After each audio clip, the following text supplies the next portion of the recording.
What I wish I knew at 18 instead of 28? That young Elder News 9 would be my go-to for all things news and more.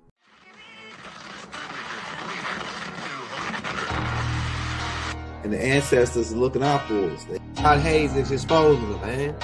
Okay, you see that chair right there? See how big it is? Yeah. Now look at the Pope chair under it. Scroll down, look at the Pope chair under it. Never have it been made so clear. Young TV. Young. We running the game right now.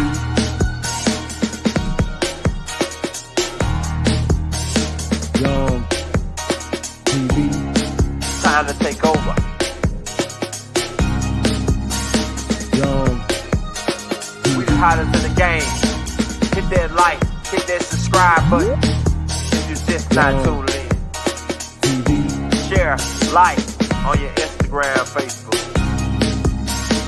Young TV. If you tuned in,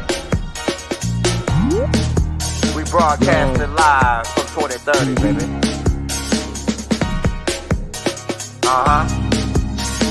Young TV.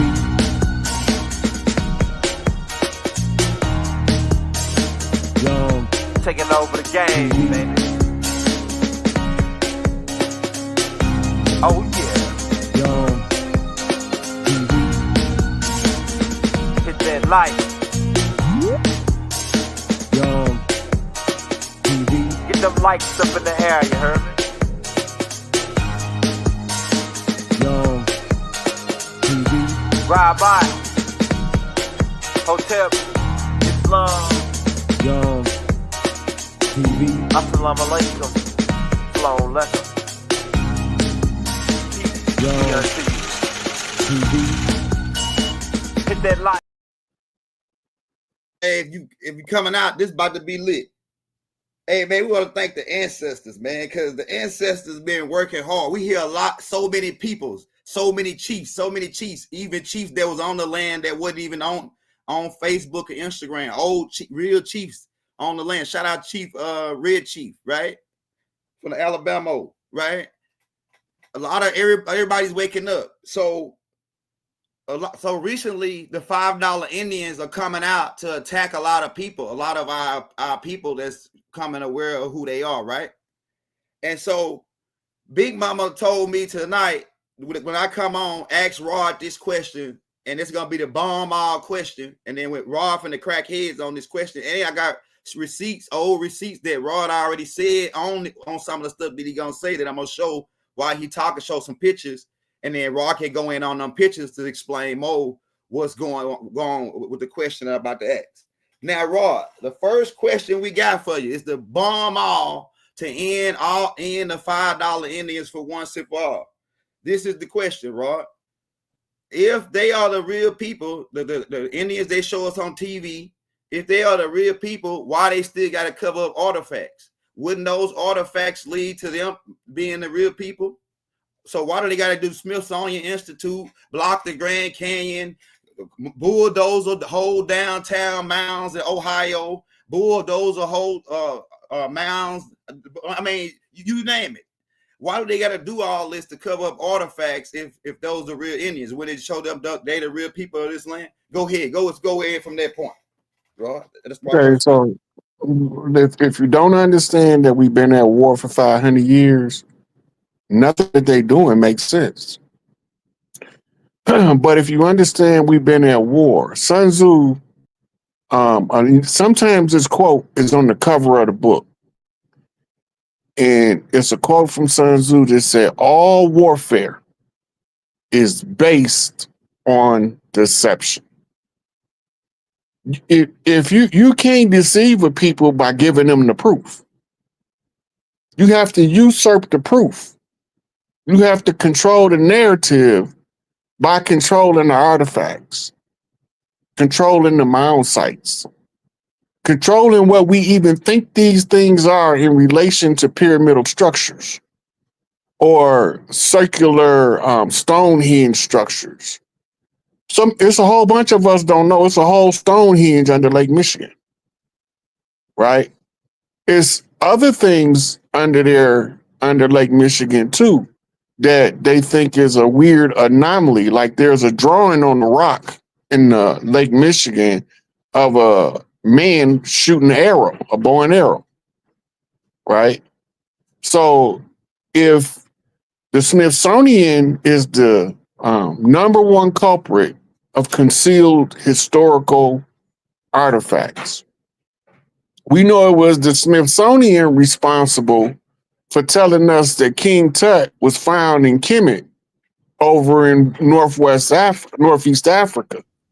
But we also know they the ones who exhumed his tomb in Kentucky. Right. Right. So they tell us everything and then they rewrite the script. When they get the facts, they got to explain that stuff away. Mm-hmm. Right. Mm-hmm. Now, we know from historical documented record in the written format that they told us that they changed our names of who we were from the Indian, the indigenous, the original people of the land to Negro, black, colored, mulatto, mestizo, quadroon, octroon. These are just some of the names, right? Because they have to mix the identity of the rightful heirs with foreigners in order to say you have no claim of right to the land. Now, this is how you know if a $5 Indian is with us or if a $5 Indian is against us. One, the ones that's with us is going to tell our story. They're going to acknowledge who we are. They're going to acknowledge the ethnic cleansing on paper that they didn't do by blood, because the more they kill us, the more we reproduce. And it's what the whole teenage pregnancy phenomenon of the 70s, 80s, and 90s was, is our reaction to being annihilated, and we start over proliferating. We baby kids, we don't die, we multiply. The more you stomp on us, you stomp one of us down, 10 of us come up. You can't get rid of us. We hardwired into the land. As long as we own the land and you try to get rid of us, all you're going to do is make us proliferate more and more and more until we overrun you. It don't matter whether you mixed your blood with us or you didn't mix your blood with us. The heart of the original people of the land is going to always come up with a contingency to override the shenanigans. Right. Right.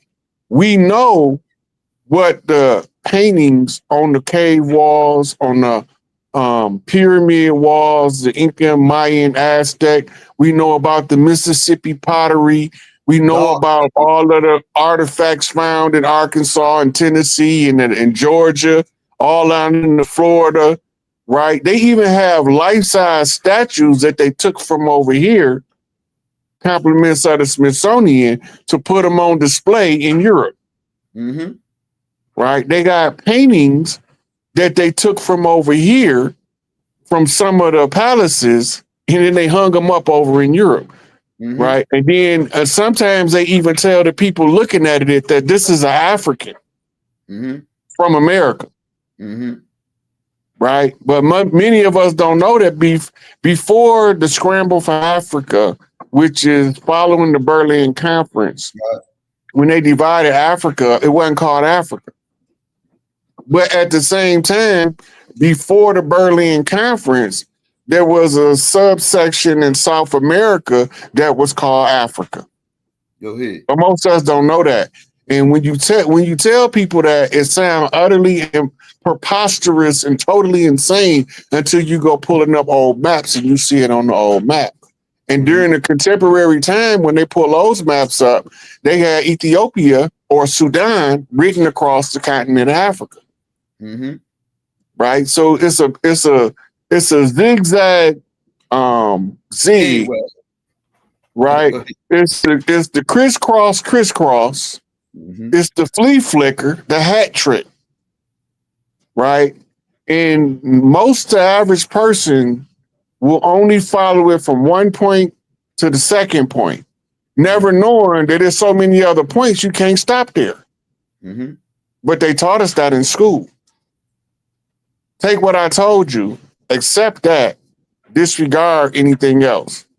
So now our scholars, most of these educated Negroes, is highly indoctrinated under the false pretense of education. Because all they know how to do is go pull up what they learned in school as a reference. But what about all the books that wasn't part of the curriculum that still tell the history from the people that was there? Well, we call that firsthand information. Go ahead. If you there and you was watching this event unfold and you wrote a story about it, how you saw it, that's eyewitness testimony, right? But we don't go by eyewitness testimony. None of the textbooks have eyewitness testimony in it at all. Everybody who writing textbooks in the modern era for the last 75 years have been writing the textbooks based on a narrative given to them by the Rockefellers. Right. Right. We need a form of education that's going to make them not know that they at home and somebody got their foot up on their coffee table disrespectfully. You got people walking around your Big Momma house, but that don't even belong there. Right. But won't nobody say nothing to them because they all think that this is my cousin's auntie's mama grandcousin's house. Right? No. Ain't no other way to say it.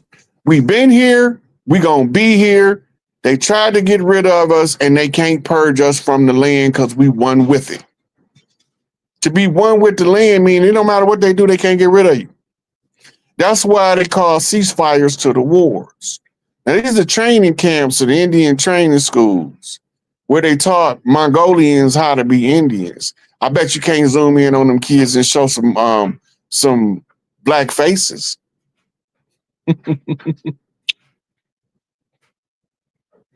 What do people look like? Who do people look like? Now, the common misconception about the Indian school is that it was used to indoctrinate the Indian children and assimilate them into the over society of so-called white America. That's the narrative. But it can't be true for one reason. If that was true, you wouldn't have any reservation Indians. So who is they training and what are they training them for? Right? We never seen these people growing up in the workforce. Right? Look at these people.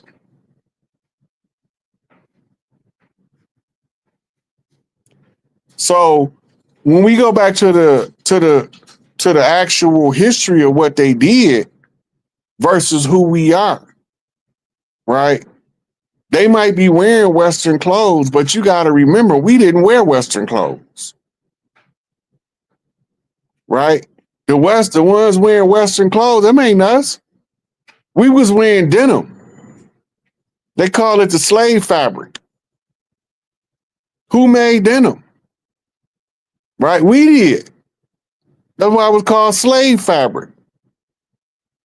And a lot of the stuff that we used to wear, this doesn't look like what they showing in these books with the contemporary times. The ones who came from Europe dressed like this, but the ones who was already here, we dressed, but we didn't have lapels on our suits. We didn't have collars on our shirts. Most of us don't even notice those little subtleties. That's why I don't like wearing suits, because the lapel is not part of our cultural expression. Though dressing sharp is, loud ass colors and stuff like that is part of our culture.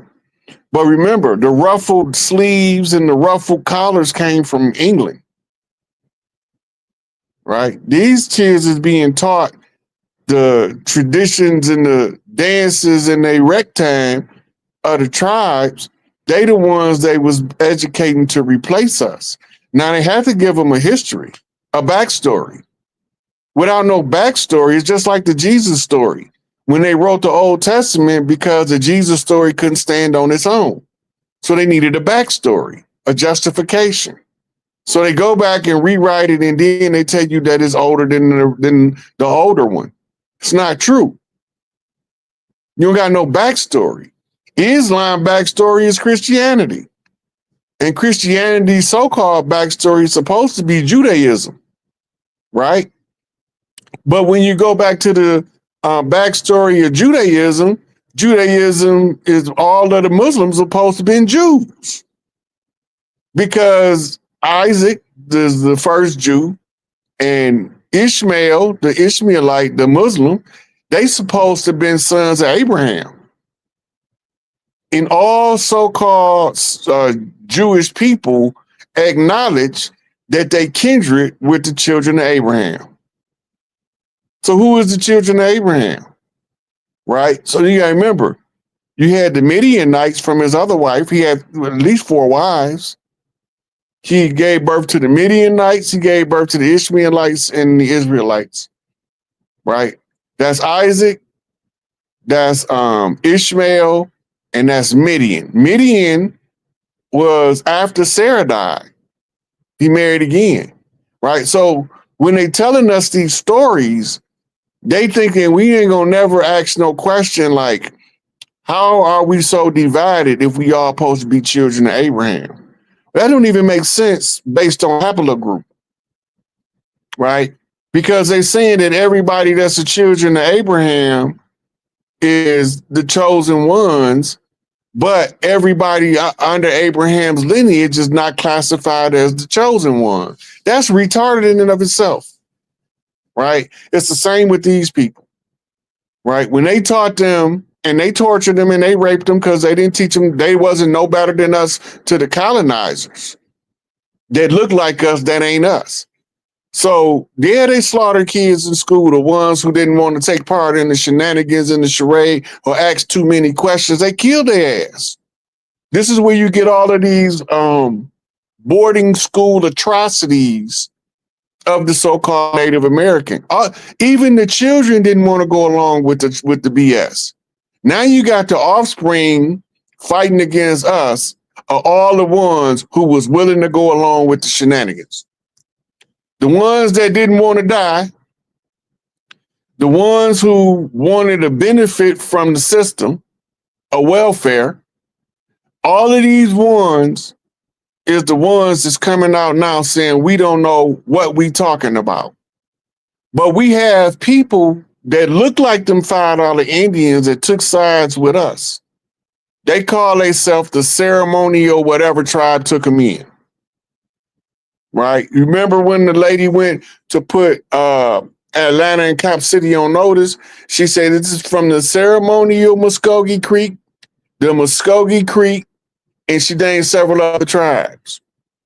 Most people overlook the ceremonial part. That means they was adopted by a real tribe from the land for the purposes of doing our bidding in places where we not allowed. And then you can tell by socioeconomics. If they getting an Indian check and they don't got no casino, that's bribe money.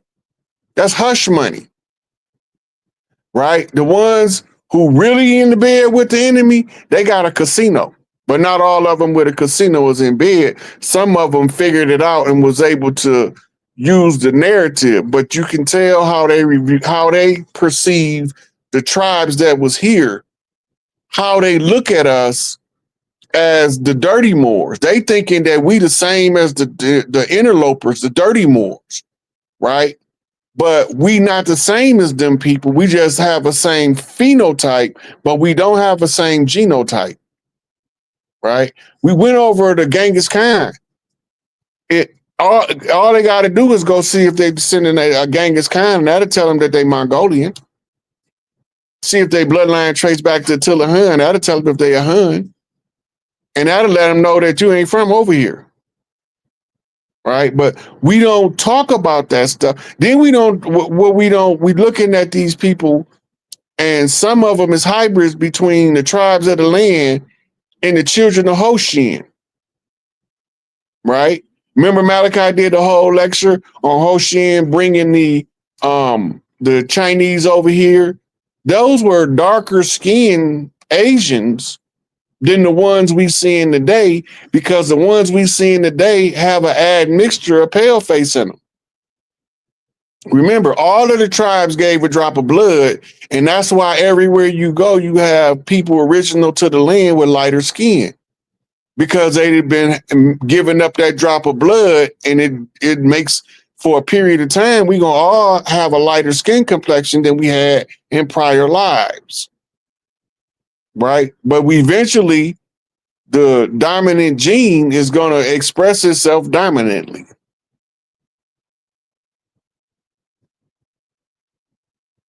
Do that answer you why they wanted to hide the artifacts here?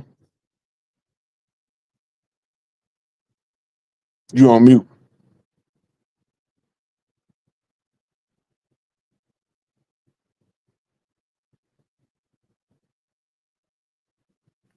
Can you hear me, Ward?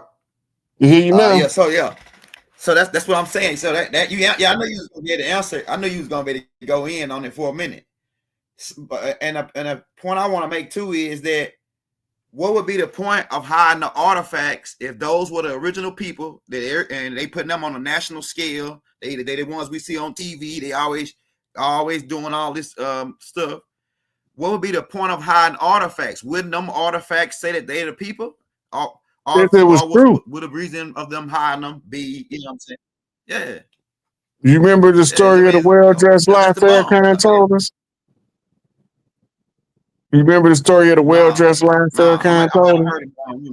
It's our story with the $5 Indian, right? So they say that one day the truth was taking the bath, got undressed to take a bath. And when the truth got in the bath, in comes the lie, the naked lie. And the naked lie put on the truth's clothes, right? Now you got a well-dressed lie that's running from the naked truth. Yeah, I heard him say that. That's the story of the trade, of the $5 Indian trade. That's how they look. They understood what they was doing. It's not a secret that they understood it, or else there wouldn't be complaints about it in their court record. The Dred Scott case, Dred Scott ain't no African. Right. This is what I realized it. This is why he was in court in the first place, because he was like, wait a minute, I ain't no African. And you telling me that Africans are supposed to be slaves? This is what the whole Dred Scott case was about. They had reclassified him as black. Vessel lost at sea for salvage rights. Yeah. And he was like, that don't got nothing to do with me. And they was like, yeah, you ain't got no business in our court in the first place, because it don't got nothing to do with you. Why is you even here? Yeah. Because what them people was doing ain't got nothing to do with what we was doing until they imposed all of their BS on us. Yeah. Yeah. And the Dred Scott case has not been overturned to this day. It's a still active legal document. Yeah. We got enforceable document. Yeah, we got a boy. The work that they did. So yeah, so for all you the $5 Indians that coming out, because they're everywhere now, and they you know what I found out too, Rod. So many generations have been born and they believe the lie that they've been living the lie so long. They don't know nothing else. Yeah, they don't know nothing else. So it's like almost like they psychology programmed to believe what they The irony is most of the elders, them 80, 90-year-old, they ain't saying shit. Right. They ain't saying nothing in protest. But the young brave warrior, Mongolian warrior, he want to shut that shit down because he believed the hype. And what Chuck D tell him? Don't believe the hype. Don't believe the hype. Man, it's a cold piece. It's a cold piece. And also, you know about the Andrew Jackson thing when they made the deal with the Yamassis for heavy equipment. And then when they came back, They sabotaged their crops, and then when they came back, this was started the Yamasee Wars later on, right? Doc got a whole tape on this, but they loaned them heavy equipment, and then when they couldn't pay them, they took their women and children and molested them and had children with them. So some of the Native Americans that's claiming too, and they can claim by right because they'd be like a percentage from that mix, right? That's where the blood quantum came from the rape campaign. Yeah. You got to remember, our women and children were spoils of war to the colonizers that came. So to them, they wasn't raping women and children. They were taking their booty. Go ahead. They're spoils of war. Yeah. I'm serious. They taking right. So this is why nothing that they done to us was a criminal act in a system, because the system itself was criminal because they were all invaders. But since they was dividing up the people on the land as spoils of war, they still do it today. They just call them states and cities. Right. Right. See, we had territories and provinces. That's crazy. In modern English, that's what we would call them. Right, territories and provinces, and we would give all of our lines of demarcation. It wasn't an overlay, draw a line on the map. You could follow the terrain of the land and know whose territory fit in this area and this area. Right now, they have maps. We went over the California map showing you the tribes. And then we showed you how they use that same tribal layout to reconstitute the tribe in the city of Los Angeles using what they call the gang map. Yeah. It's the same thing. Mm-hmm. Right? It's just one is on a larger scale than the other. Mm-hmm. But we still did the same stuff. And now, like, you got just like you got different groups of people in America, you got different groups of people in Mexico. Right. Dog. In Venezuela. Mm-hmm. Right. Now, that being said, you can tell the ones who indigenous heritage override their colonial indoctrination. Right. When they get over here stateside, the ones whose minds are colonized, they want to act like Caucasians. Mm-hmm. But the ones that they call Pharaoh Mexicans, they hang out with us. They got their whole set, and they set got treaties in California. This set might have a treaty with the Bloods, and that set might have a treaty with the Crips, and they fight each other according to tribal rules. Right.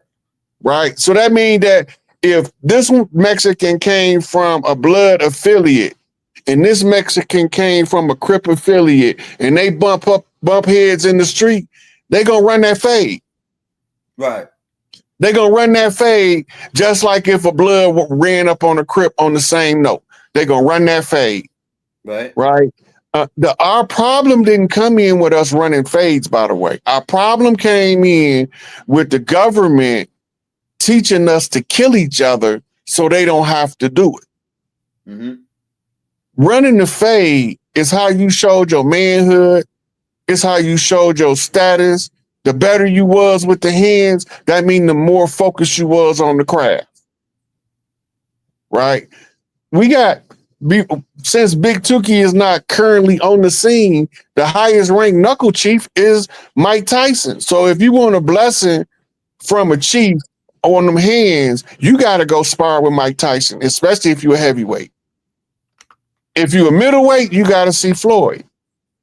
Even if he don't have an actual fight, you got to go spar with him because you got to get the rub of the land. Right? All these Floyd ain't no African. Them Indians, them Ottawa Indians out of Grand Rapids. And we don't know that though, because we was taught that the Indian looked like the Mongolian and that the ones of us with the nappy hair look like something else. Blow that up so the people can see it.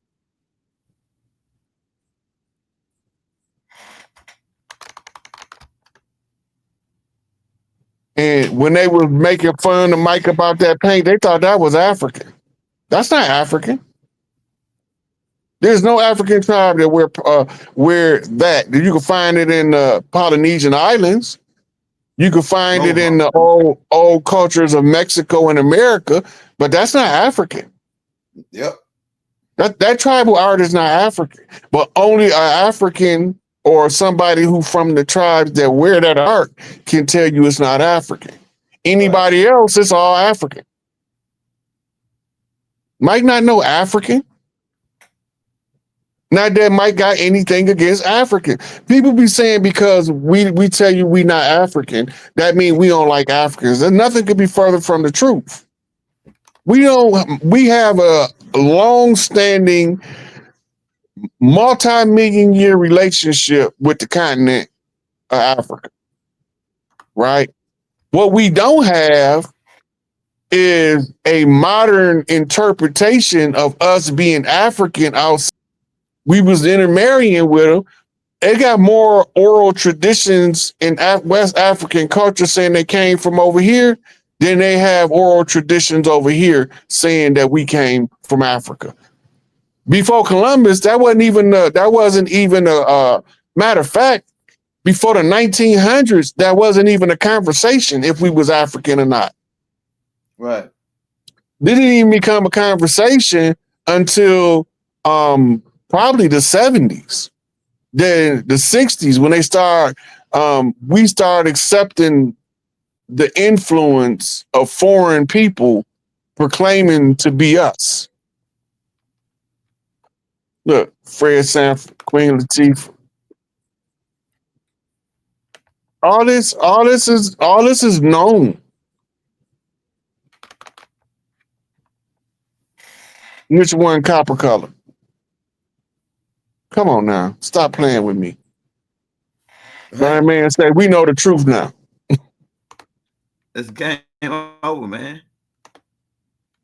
Look. Can't make stuff like this up, man. And this is one of the land. The bloodline. It's one of the hardest pills to swallow to realize that we've been at home the whole time paying somebody to live in our house. We've been paying them to let us live in our house. They got court cases that say the United States do not own the territorial rights. See, the territorial rights is a whole nother animal because that's heritable rights, right? And when you look up heritable rights, then they're going to tell you about what's called heirs land. If we was all slaves and we wasn't allowed to buy land, sell land, we wasn't allowed to participate in their banking system, we wasn't allowed to get educated in their school. And how at the turn of the 1900s are we the largest holders of heirs land out of anybody else? How did we inherit the land if we ain't from here? Right? You could do a quick Google search and type in how many acres of heirs land did so-called African Americans have in 1901, and it'll tell you. Most of the land. Right? And we still own the land, and now they don't classify it as heirs land no more because of what's called sharecropper squatter rights. The squatter rights is part of the salvage right of the admiralty jurisdiction.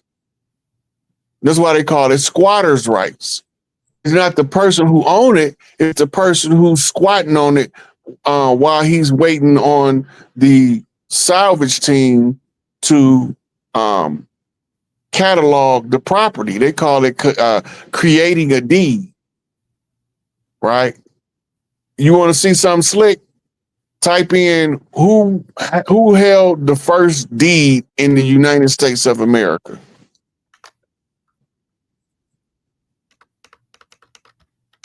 Look at there. Right. Africans, huh? Yeah. Right. These people was over here, man, already.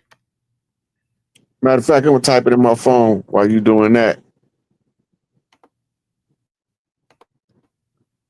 Look right here. Yep. I know a whole bunch of sisters look like that know they ain't Africans. Right. Right. Half your family, half people on watching now got somebody, a cousin or somebody look just like her. I'm telling you. Half the people watching now. I'm telling you. Look at this. Y'all know him. These Americans. That's what the Americans right here, man, look like. Still on the land, still the same people. Okay, now watch this. Now remember my question, right? The question was who held the first deed of record in the United States? Go ahead. Okay, now it's recorded, right? If it's the deed of record, that means that it's recorded, don't it? Right.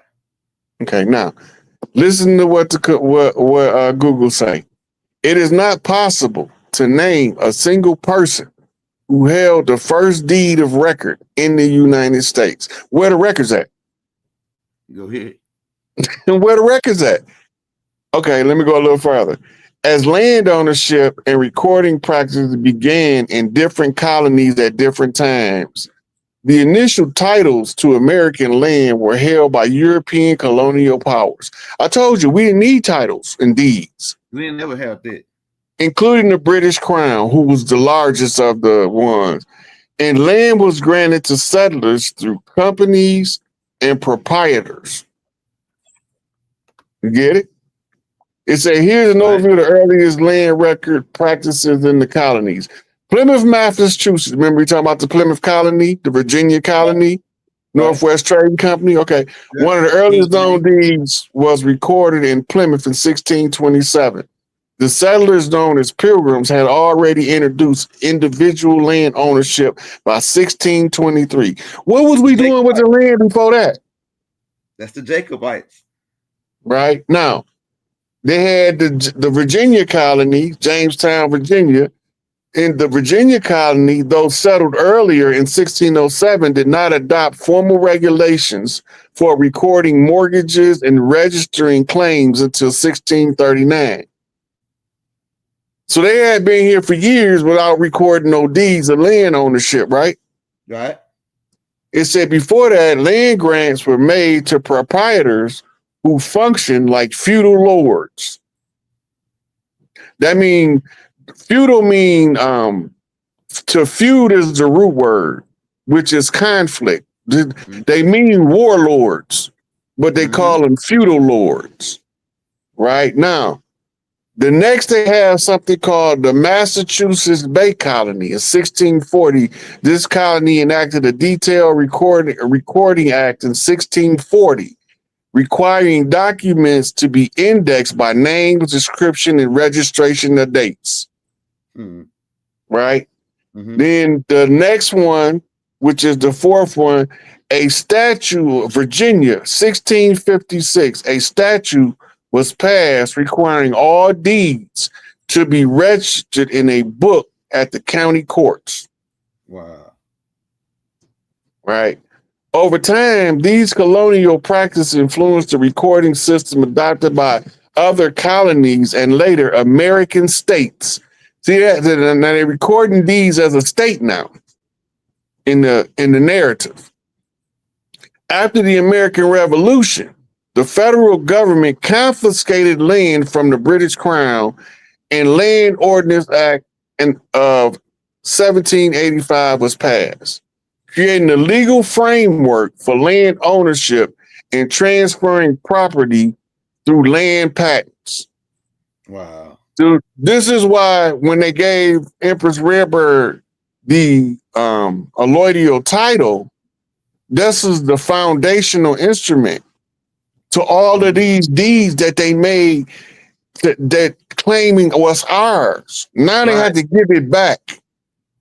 They ran from Empress Verdiasi till she passed over, which left it to the next qualified heritable heir. Right. Which gave us Empress Redbird. Right. Right.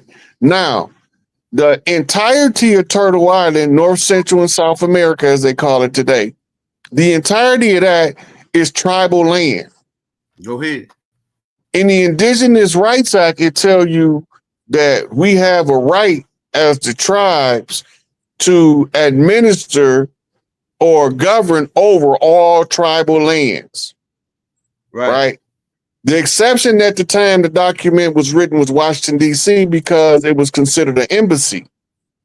Now it's no longer the Washington, D.C., it's the District of America now, which means that the Republic confiscated it back before they give it back to the tribes. But before he renamed it, we had already staked the totem pole to claim it. Remember that? 2012, go ahead. Yeah. So now we at the end game, we at full disclosure time. Mm-hmm. You want to know how close we is to full disclosure? Follow the Obama situation, and I'm about to show you what I'm talking about.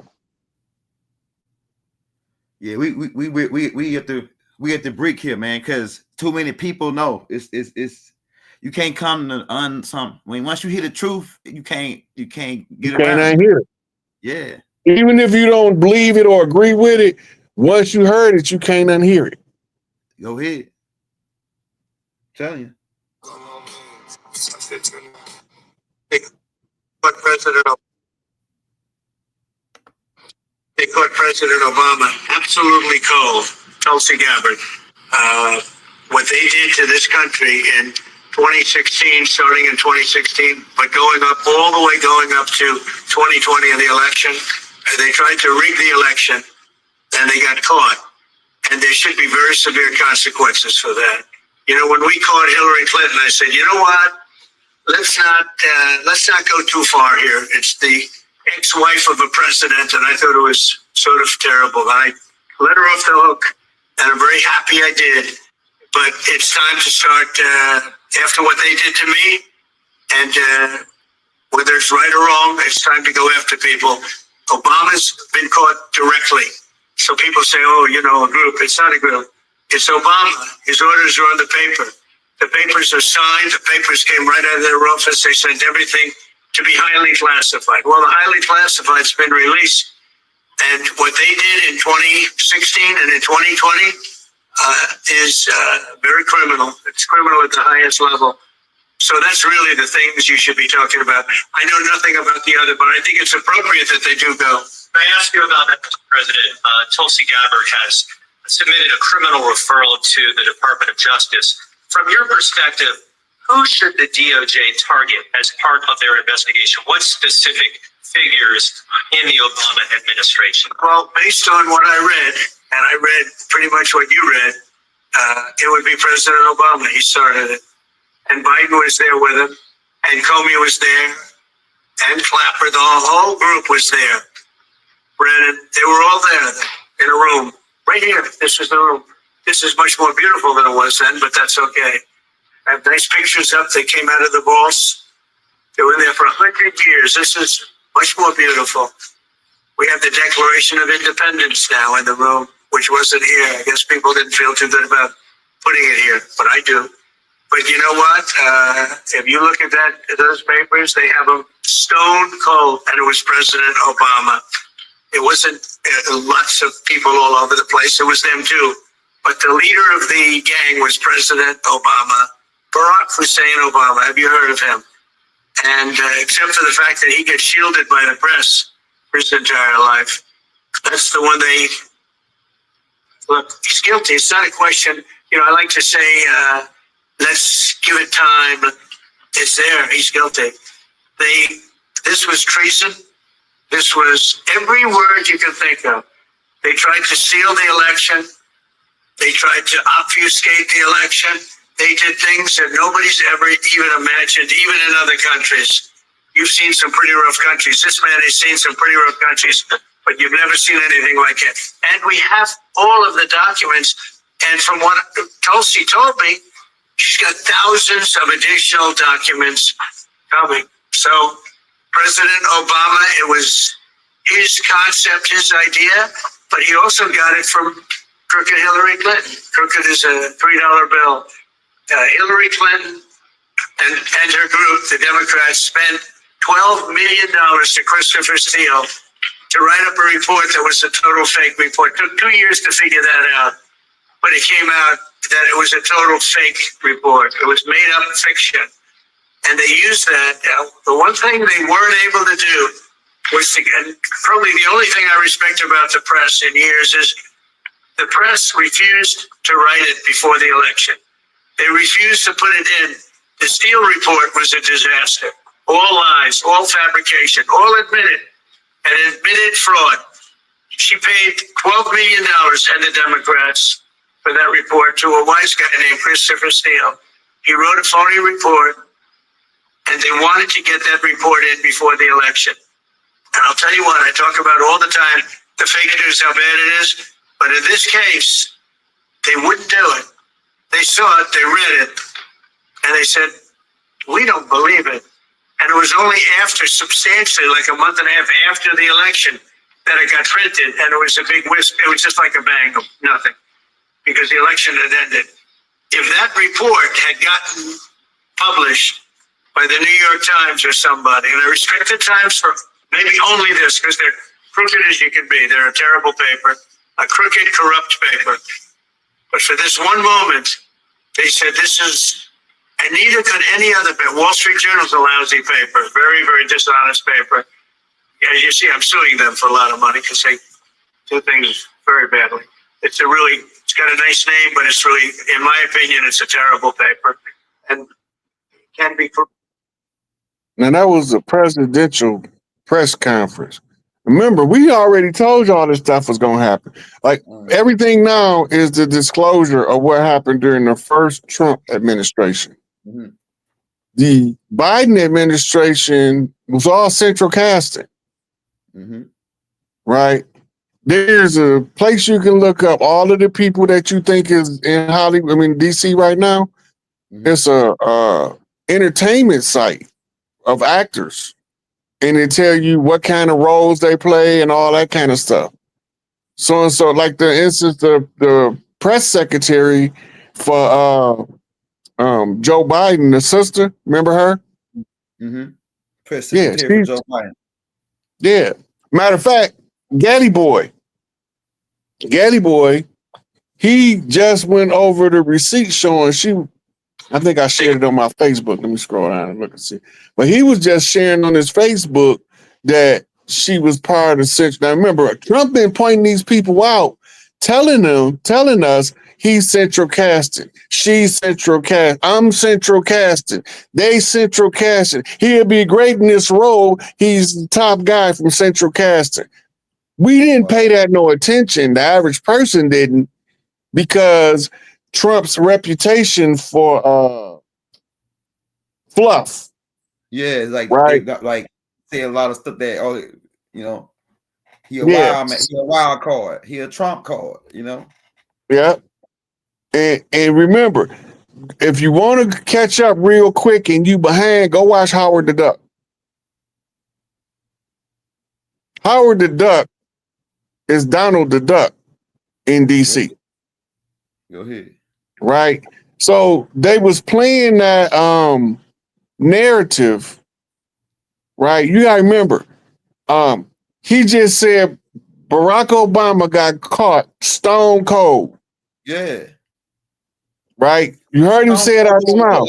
I heard him say rigging the election, but what else would they do? I know I got a lot of ideas. Rigging the election was like a secondary thing they was doing. Yeah. Okay, now we got to go back to the raising of the ransom or the bounty on the head of Assata Shakur. Right? You got to go back to that because that was coinciding with the photographs released from Benghazi. Let me show you. Go ahead. In the photographs from Benghazi, a very beloved entertainer of ours, who's supposed to be dead, is in the pictures. Tupac. Hold on, man. I got some pictures too. I said, oh man, come on now.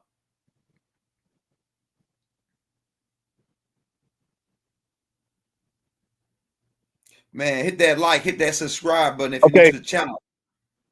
This is the photo. Y'all can't see it too good. Just so I get it land up to it. This is the photo arraignment y'all looking for. That's Tupac. Live in color in Benghazi, right? And he's with a sheikh or a Muslim guy in a jalabia. That's him down. That's another guy down there. So this is when they raised the ransom on the side of Shakur because they didn't want to tell the public Tupac alive. They tell the public Tupac alive in 2012. Oh man, these YNs is gonna form into an automatic military contingent. Automatic. If the government admit Tupac is alive, why do you think Barack Obama stood on stage and said, "Where's Tupac and Biggie?" and they supposed to be dead? Yeah. Why is he doing that? Obama was a dirty Moor. Go ahead. And the thing that he's talking about, a lot of people don't remember this, but him and Hillary came out in front of a Moroccan flag. That's right. And the reason they didn't tell you the reason, but they was trying to redo the Treaty of Peace and Friendship format to repurchase America, but Morocco didn't have control. Go ahead. Right? Morocco was telling them that the only people that they can get control from, because they lost control to the Vatican and to London and the bankers in Switzerland who run the Federal Reserve. Go ahead. You gotta remember, when we say that the bankers in Switzerland run the Federal Reserve, nobody over here in America is the chairman of the Federal Reserve, and maybe recently they might have changed. But normally, like Greenspan lived in Israel for his whole tenure. He was the longest reigning Federal Reserve chair. Go ahead. And every time the interest rates had to get changed, they had to send him a presidential security to Israel and flying back like he the president to America to give a press release to adjust the interest rates. Most of us didn't pay that no attention. Man. Right? Because he was working for the bankers in Switzerland. The banks that they use as the front banks is the World Bank International Monetary Fund, but those are just gateway banks. The big bank is called the Scottish Bank. It got another name to it. Scottish something bank. It's the same bank they show you in Harry Potter. Put that in your brain. The Harry Potter, when he go get his underground with a goat, where all that they open the vaults. They got in Switzerland.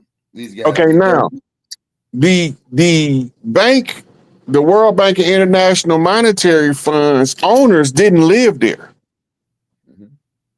Right? They had recipients there and some high-ranking board members, but the top owners of IMF, International Monetary Fund, WB, the World Bank, we lived in a place called the Isle of Man. Go ahead. The Isle of Man was a small island that they use for diplomatic purposes to keep them concealed while they do all of this dirt. So Obama got the letter, the stand down letter from the Pope.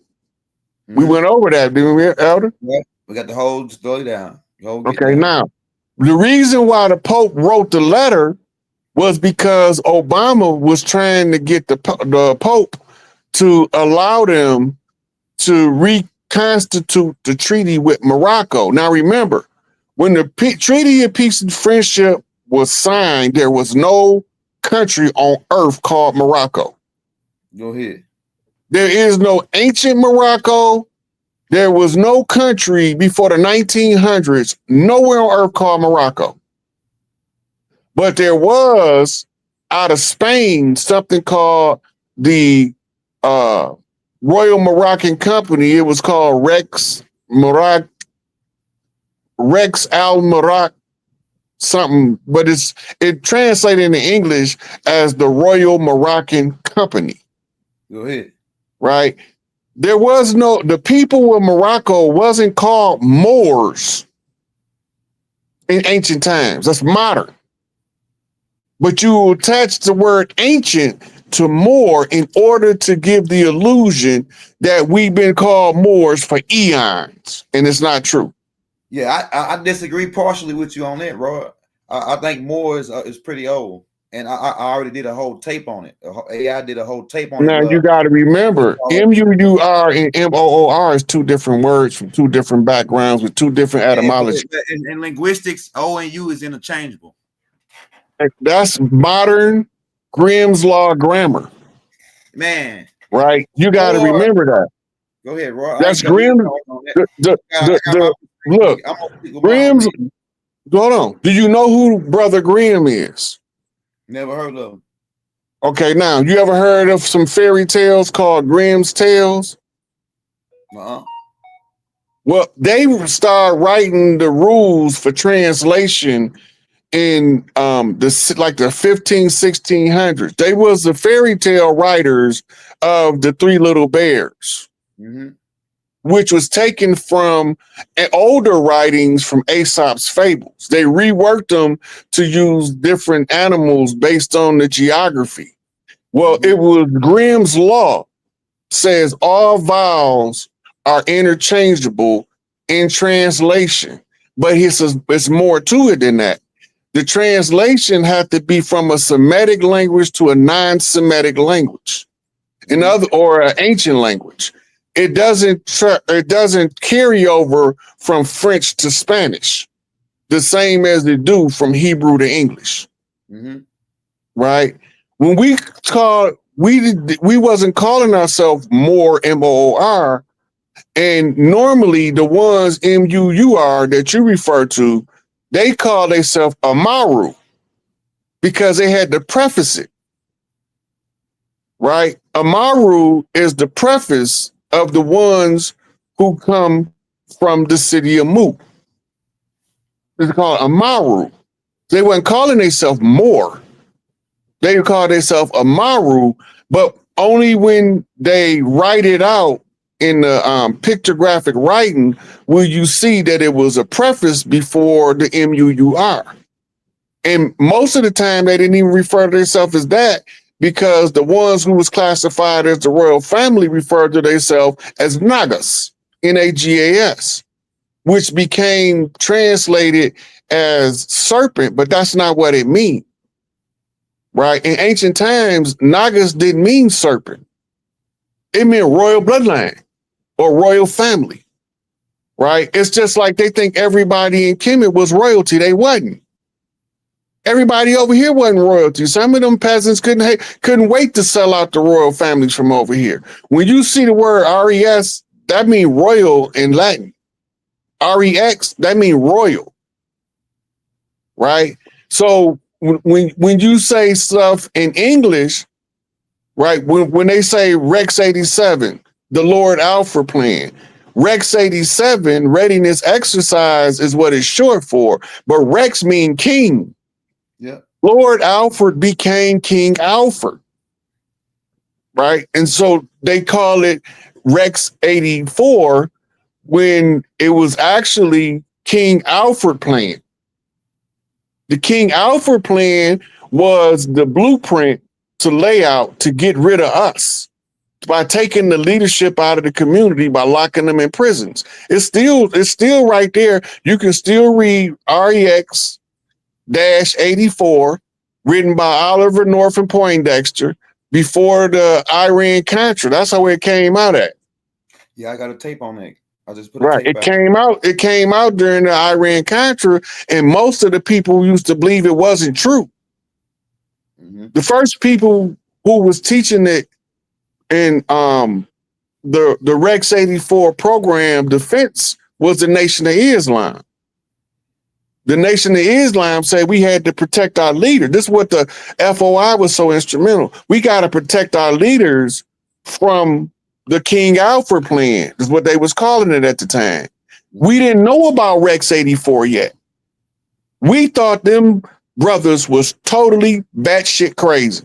Mm-hmm.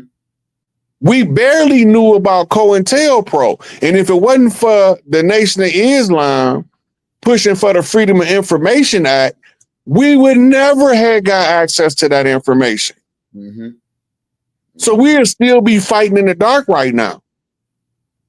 Like most of us don't even know that the legal teams that was handpicked by Elijah Muhammad became the ones who pushed to get the Freedom of Information Act to be able to reveal hidden secrets to the public. We don't know that was Elijah Muhammad pushing some attorneys to do, some civil rights attorneys that y'all thought was part of the NAACP, the Rainbow Coalition, and all of that stuff. We didn't know Elijah had that reach. Hey, Rod, this the part I want to clear up though, because I can't let it go on without saying all of this. Mm-hmm. Now, you gave me the George Washington challenge. In the George Washington challenge, it says the Moors. I'm gonna do this to the Moors. So like we can say how old they go and all that, but I'm talking we can let's deal with now. The George Washington challenge said they gonna go out to the Moors, stop the Moors from knowing who they gonna be. Am I lying? No, you're on point. I'm with you. All right. Now the COINTELPRO operations. You know all about the COINTELPRO, killer clowns. Mm-hmm. In their operations, their main study, their library, they got the most information on the Moors. Why? If they're instrumental in protecting the Federal Reserve, the North Gate, and they studying the Moors, why are they doing it? Why are they doing it? Okay, first we got to go back to the George Washington challenge first. But we're doing by saying Moors not that old. It makes it like Moors not relevant for today.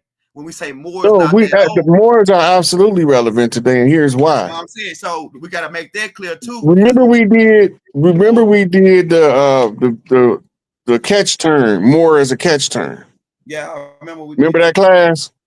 Yeah. Okay, now they classify conquistadors, Huguenots, and gentry.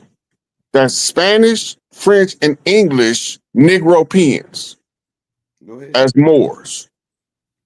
They knew we was referred to as Amaru. The translation in the English of the word Amaru is Moor. Mm-hmm. They're not the same people though.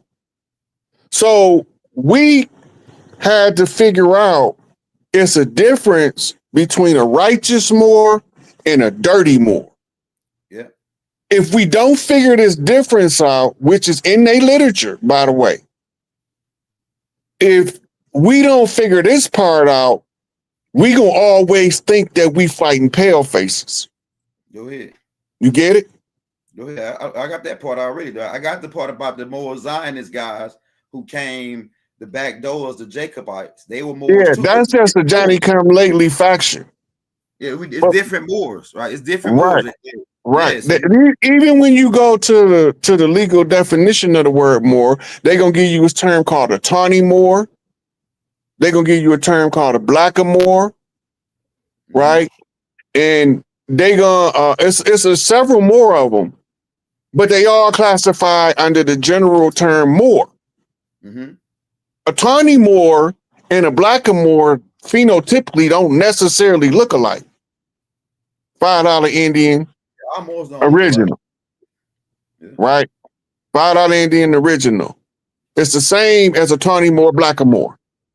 Mm-hmm. Right. Most of us don't know that the original English that came over here looked like us. Mm-hmm. Right. Most of us don't know that.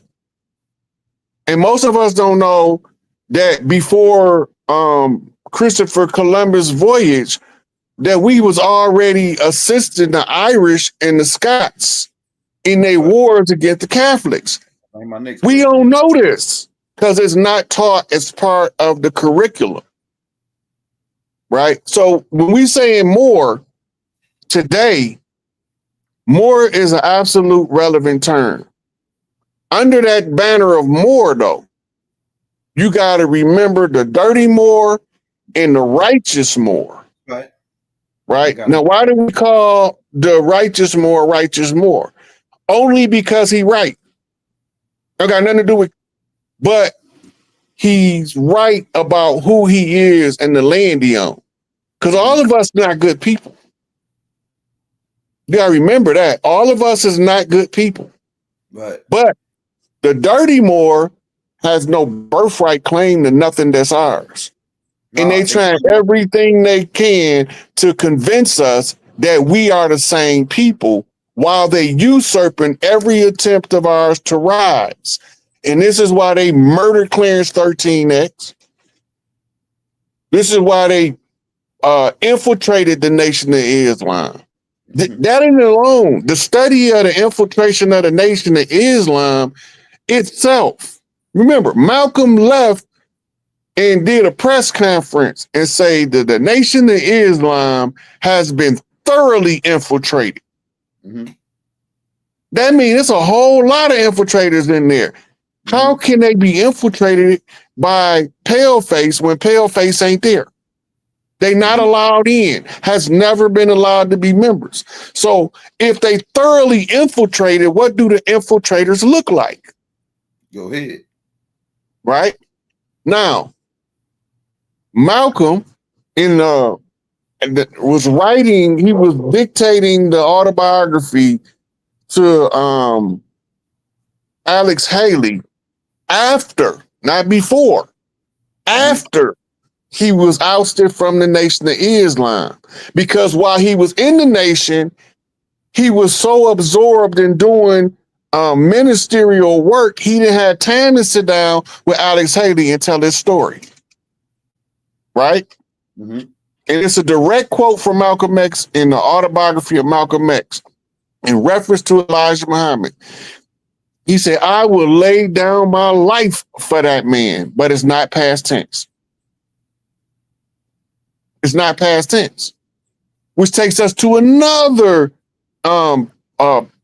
interview press conference that Malcolm had, where he's naming all of these names of people in the Nation of Islam.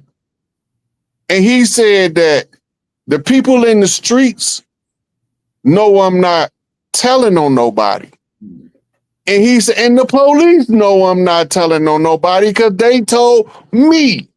And he started naming names.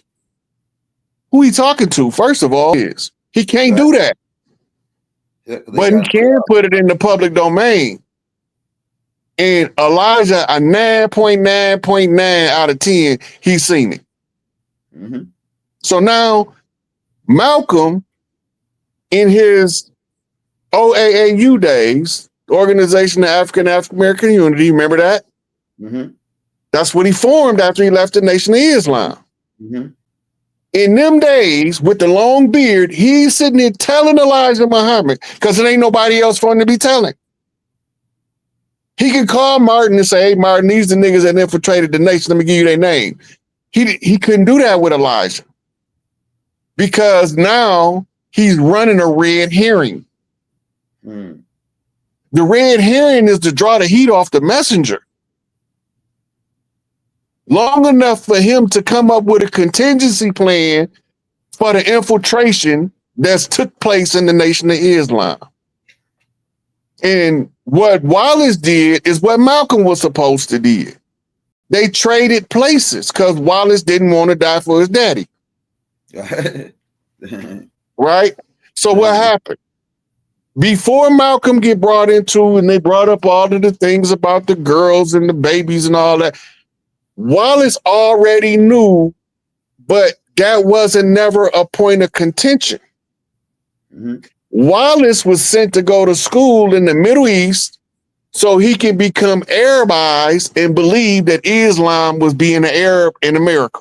And Elijah kept telling everybody the whole time is the Islam that we teach is not the Islam they teach in Mecca. Right? So now he's teaching you these values, principles, and he's getting drugs, addicts off drugs. He's getting pimps out the street. He's getting hoes off the corner. He getting drug dealers out the trap houses.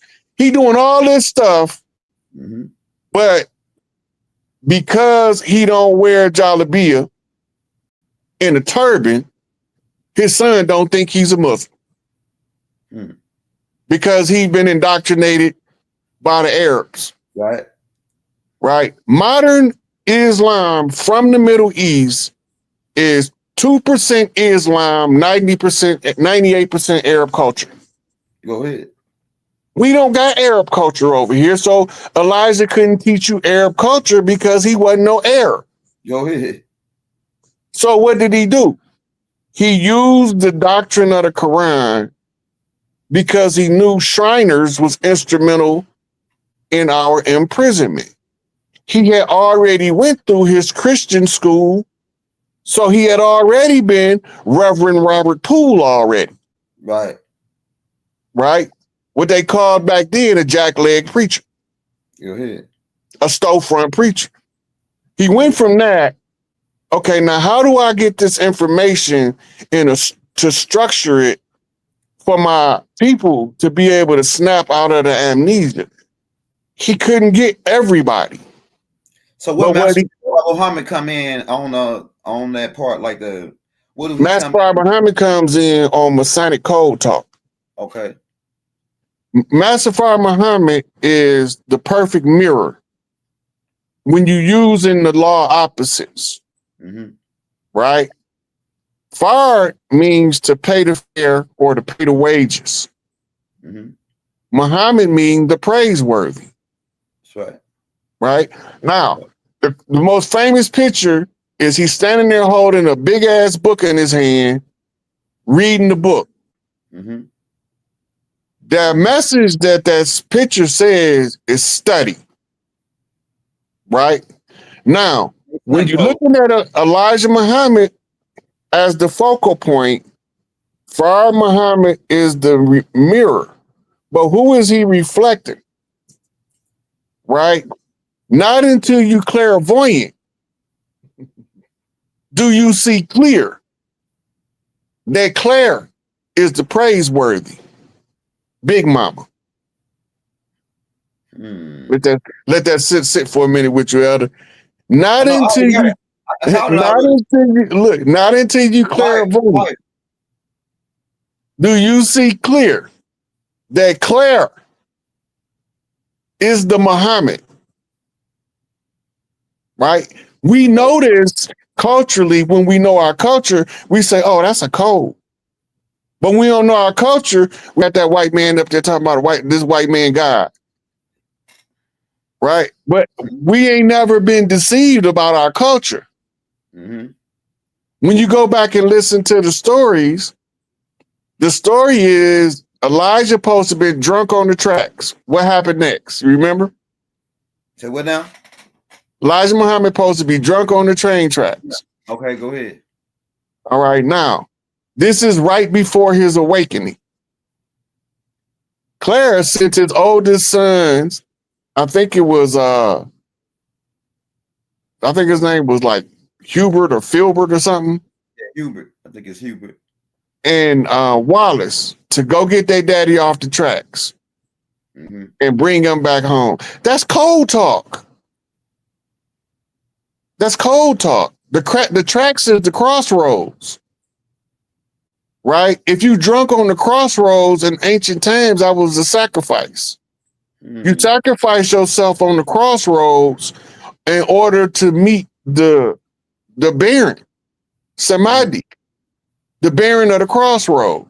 But only he not gonna answer nobody but the women. Big Momma.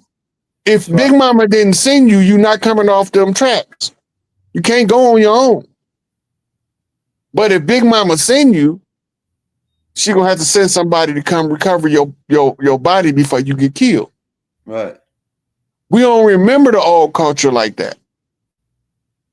Right? So the mirror opposite of Fard Muhammad is Clara Muhammad. 100% perfect mirror opposite. Right? Pale face, chocolate skin. Right? Man, woman. Right? We never was deceived about God being the great mother. Right. Only we went along with the story, but they passed her off as a man when they called her Jesus. And all the time, if we go back to the Greek, we realize that it was Isis the whole time. And that's why in the Pope office, their secret little room, they got the Black Madonna feed the baby. Right. Right. So if Jesus is God, who Mary? Who the hell is Mary? Yeah. Yeah. That's why I'll say it all the time. If Jesus is God, Hail Mary, Mother of God, what that make her? She is the God maker. Mm-hmm. Now we back in masonry, whether we want to be or not. Because soon as you realize who the God maker is, only certain women the God maker. But all of the women that's God makers is heirs. Mm-hmm. Right? And they can't make a creator God. They can only make a ruler God. Because they the creator God. Right. Right? So she can only either create another creator God, a daughter, or she can also create a ruler God, a rightful heir, a son, Heru, right? To ascend to become Usir. The son becomes the father. Right? So all this stuff is understanding your own culture, then none of these stories is going to be the same. The whole Mormon story is going to be different. When you read the Book of Mormon, when you know your culture, it don't even have the same meaning anymore. What was racist in our brains before we remembered our culture is a whole nother paradigm once we recovered our culture in our mind. It's no longer racist. It's understanding the war protocol from a different angle. We've been at war. The whole time. We've been at war, and all warfare is based on deception. They had to deceive us into thinking we came from Africa. We came on a slave ship. And then once we start putting the numbers together, the numbers don't look right. You can't, like, the numbers didn't look nothing, the numbers don't line up. And so now, you know what, AI, like I told you, I did the AI today, and it said another thing too. It said that the numbers don't add up, but it said that this was a type of lie that couldn't last, like it was only gonna last for a certain amount of time. Then it was up. It wasn't gonna last forever. This lie couldn't last forever. That's the way it said it. Like, this lie couldn't last forever. No lie can outlast the truth. Go ahead. No lie can outlast the truth. Here's something about people be saying, are we really in 2025? According to the Gregorian calendar, we are literally in 2025. Right? It's not the calendar, it's which calendar. Right? Because every calendar is based on a certain point in time that they established the calendar's point of origin. What are you measuring with your calendar? Right? The Julian calendar and the Gregorian calendar is similar but different. Right? But both of them is counting time from the alleged crucifix. Right? Once you understand the crucifix story, and then you know the contemporary history, the only reasonable conclusion, and you know how to look up words. The only conclusion you can come to is that Cleopatra was Isis, and Isis is Jesus. And the story they're telling you is the Cleopatra story. And they got a story in the era, and whether it's true or not, I don't know. I wasn't there. But I can only recount the stories so you can understand how the narrative is being skewed. One of Cleopatra's daughters was allegedly arrested and paraded through town exactly as the Christ. Now, if that's true, and it's contemporary with the times, and that was the last throes of matriarchy, because the patriarchs didn't take over instantaneously. It was a long, drawn-out 4,000-year struggle, right? So if this is true about the story of Cleopatra, and they don't got Cleopatra tomb, and they don't got Jesus tomb, And we know Jesus in Greek is Isis, meaning they don't got Isis tomb, meaning they don't got Cleopatra tomb. Meaning, where is Cleopatra? In order to find Cleopatra, you discover Isis. And when you discover Isis, you realize that's how they know everybody claiming that Jesus is a fraud. Right. Because if you know who Jesus is, you know Jesus is the mother and Emmanuel is Heru, the son. And that the people talking in the book in the red is not the same person. Hey, yeah, I'm with you, Raw. I'm with you. I'm with you. I see how they switched it. It's a man thing because they were more on even over there and over there on us that side with our people on that side.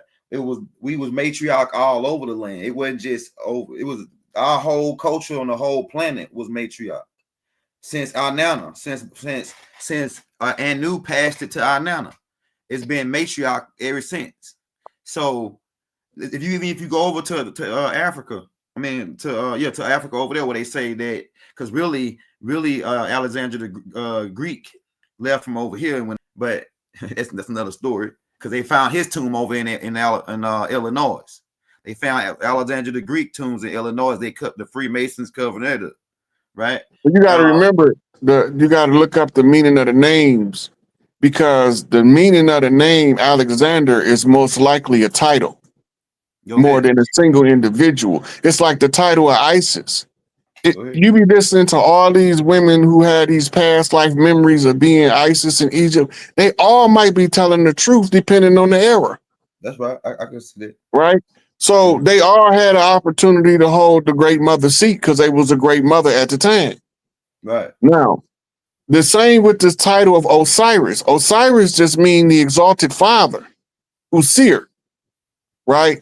And it's referenced by the Orion star constellation, which makes the children of the Usir the Orionos, children of Orion. But all of this stuff has changed over the millennia. And the hardest part for somebody with past life memories is to explain to you how it was changed and what was done to change it. Because the references is difficult to find because they're still trying to bury history from the 60s. Right. Right? If they burying, matter of fact, you got living historical figures and they want us to believe one way about them, but when they arrested him, they was a political prisoner out the gate. Right. Right? Like Larry Hoover was never in there for actually committing a murder. They never said he killed nobody, ever. Right. But you have people running around saying Larry Hoover is a murderer. Right. He never killed nobody. Now, the next part of it is this. They never said he told nobody to kill nobody. Right? Mm-hmm. They said that because of who he was and his ability to influence, he don't have to tell the person to do it, that the person will follow that influence and do it on their own. That's what Larry Hoover was originally went to prison for. Mm-hmm. For being a figure that was so potent in our community that if somebody said they was going to do something to him, they got dealt with on the spot, whether Larry knew about it or not. Right. So therefore, if somebody did something that they can say he knew Larry Hoover, they could use that to railroad him into their system as a POW, as a political prisoner. We got to always remember warrant is a compound word consisting of two words, war and rant.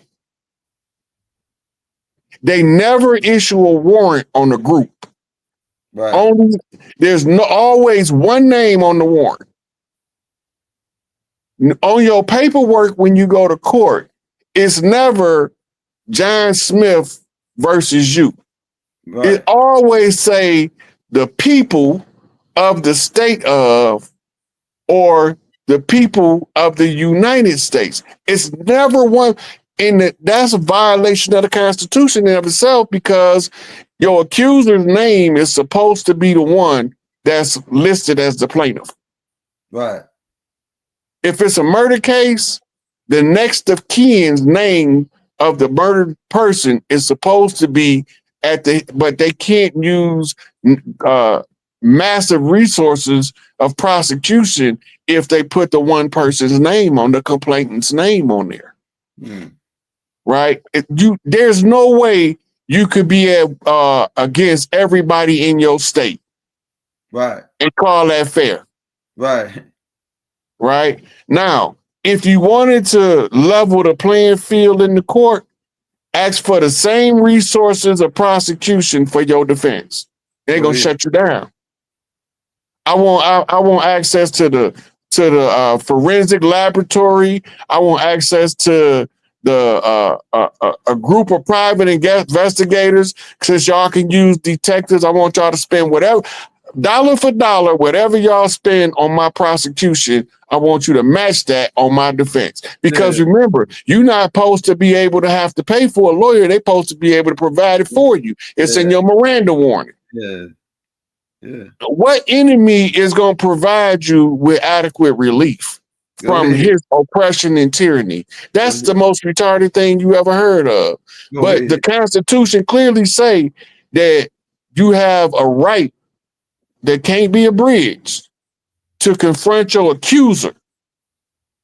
All trials in America supposed to be public. 90% of them, 98% of them, we don't know what's going on. Right. Right? Until they came out with court TV, there was no public trials. Go ahead. Trials wasn't public. Right? Right. When OJ went to trial, that was a big deal because it was a public trial. And they knew the whole time they was accusing OJ of murder that he ain't even the one did it. Right. They had it in the paperwork. And they didn't even release the paperwork that they had that would have exonerated him at a preliminary hearing. They didn't even release that till after he got acquitted. Wow. So Johnny Cochran didn't even have access to the confession letter of the serial killer or the hitman. He didn't even have access to none of that until after the trial, because that's what they call exculpatory evidence, and they notorious when they want to get rid of somebody of doing that. Wow, this is a straight criminal. They just the worst criminals. Hey, we'll take some questions from the crowd, y'all. Drop your questions in the chat. I'll put them up, and we'll go over some questions. Somebody said the first one is the El Rookin. Rook and Chief Malik Angel Bay, when he came home from prison, he wanted to change the name of Stones from Black P Stone Rangers. They named after Blackstone Street in Chicago. And they became Black P Stone, and then he was going to change them to El Rookin. El Rookin means the rook. The rook is a castle on the chessboard. And the reason he was using that is because he's the law. And on the chessboard, the rook is the law. He is the enforcer for the king and the queen, right? Then you have the bishop and the knight, right? The knight leads the cavalry, the horseback riders. That's why it's the head of the horse on the chessboard. The bishop lead the priesthood, right? So even if you look at it, Jeff sent T. Rogers to California to aid and assist the Red House. This is not publicly stated in that fashion, but it's based on the moves of the youth of the day and what we was trying to do to help each other. If you know who T. Rogers is, and you know he was originally Black P Stone Ranger, then you know that that's why they called him Bishop. His name was Bishop T. Rogers. Right. So the bishop and the rook working together, he was going on a ministerial role. That means he didn't go to California to take over. He didn't go to California to dictate orders. He came in an advisory capacity as a minister to a family in crisis, right? And so the El Rookins was Jeff Ford's code flip to the world that he was supposed to be the one right now putting his foot in people's ass with stone. That's why they say stone run it. That's what they talking about.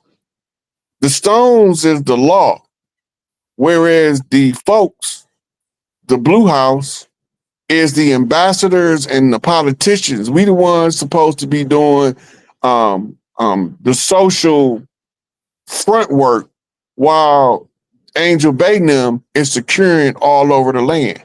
But since the government interfered, it has disrupted our patterns and our purpose, but it didn't stop that. Right. We adjusted. Right. And we overcome. Indeed. Yeah, also somebody said the El Rookin is the cornerstone. The cornerstone is the rook. The rook is the cornerstone of the board. So it's the same exact meaning. That's another name for El Rookin, yep, the cornerstone. Yeah. Somebody said how do we get good seeds to plant for farming? You got to know somebody that's a farmer that tell you where to get the non-GMO seeds from. I don't have the exact information about where to get the seeds from, but I know a lot of people that don't mess with that GMO stuff, and they keep their own seed supply. Somebody said, Look, what's happening? Wait. They didn't went after the minister before. They poisoned him several times. Right. Most of us don't know this. We think Farrakhan just has enjoyed his role as the leader of the Nation of Islam since he reconstituted it, right? Mm-hmm. We don't know what he's been through as a man. Most of us don't know about him flying around on his World Friendship Tour with hot radioactive cancer-fighting agents in his stomach. We don't know about that. Because the minister not looking for sympathy, he's looking to be effective. Mm-hmm. Right? So they didn't come at him if they want to. They didn't try it before. They'll try it. They didn't subpoena him to court, no trumped up charges. And he sent his legal team down there and they shut him down. But the whole thing being is the minister is persona non grata now.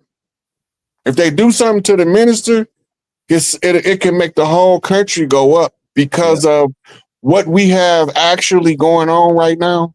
Mm-hmm. Not what people see with the naked eye, but what y'all don't see. These truces that the mediators between Bloods and Crips and Vice Lords and GDs and BDs and Stone are being facilitated, meaning that the minister has authorized certain members in the nation to be the mediator between opposing sides of warring factions of us to bring us back together in unity. And right now is such a critical time that if they come in messing with the minister, depending on how they approach him, right, it's not going to go good. Mm-hmm. It's a bad idea. I'm telling you.